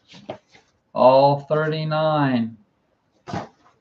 Got through them all in 3 hours. 3 hours and 3 minutes. Yes, Gavin's. Be sure to like and be sure to hit the bell notification for this video. I hope that you guys have enjoyed it, and I want to thank a bunch of people for making donations. Joe, thank you so much, Joe. I really appreciate it. Not sure how much 100 Mexican things are worth, but thank you. Pesos or something. And Alina donated $10 twice. Thank you, Alina. Forgot to say hi to Ocean Sound. If you're still out there, hi, Ocean Sound. Hi, Sunny. Hi, Sunny Moon, Sunny Buckethead, lover person. Nisi Pie, my girl, thank you. Thank you so much. Nate, thank you for $10 too. And oh, and I forgot to mention, Nisi Pie sent me $9.99. Now I'm not sure if that's a special number for Nisi. I don't think it is. I think that that's just like she's just so conditioned. One of the things was I was talking about how our minds get conditioned to things, you know, and it's freaking crazy. It's freaking, oh my God, I forgot to tell you about my truck driver friend. I'll get back to that in a second. But Nisi gave me $9.99, probably because her mind is conditioned to thinking in terms of that, $9.99. And they charge you that amount for a product because it sounds like it's less than $10. And so we're just conditioned to so many different things. It's freaking crazy, crazy. But, and then also my truck driver friend, I drove to Asheville today because there's less cars on the road, and I really smell the fumes from all the cars. I really noticed that, and oftentimes I'll find myself holding my breath. And when I first moved to the country, it was amazing that my body started breathing again. And that was because for years and years and years, I was conditioned to not breathe and to not breathe as deeply because of all of the fumes in the air from all of the different places that I lived on busy streets. And those of you that do live in areas where there's a lot of traffic, you should know that your breathing is probably restricted. And if you move to the country, you'll probably experience the same thing that I did, which was just this crazy state of fourth chakra, your fourth chakra opening up and breathing more. And you'll go for walks. Like when I was living in Brevard, I would go for walks in the country. And it was just like amazing that I was starting to breathe. I was just like, oh my God, I can breathe. And I was detoxing some of the enemas that I was doing. It smelled like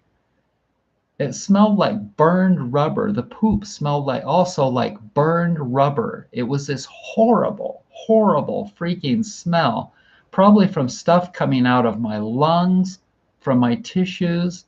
All of that auto exhaust was spewing out of my body. And getting out of the city and living in the country. Now I live in a small town and it's not bad, especially since I live up on the hill away from the main road.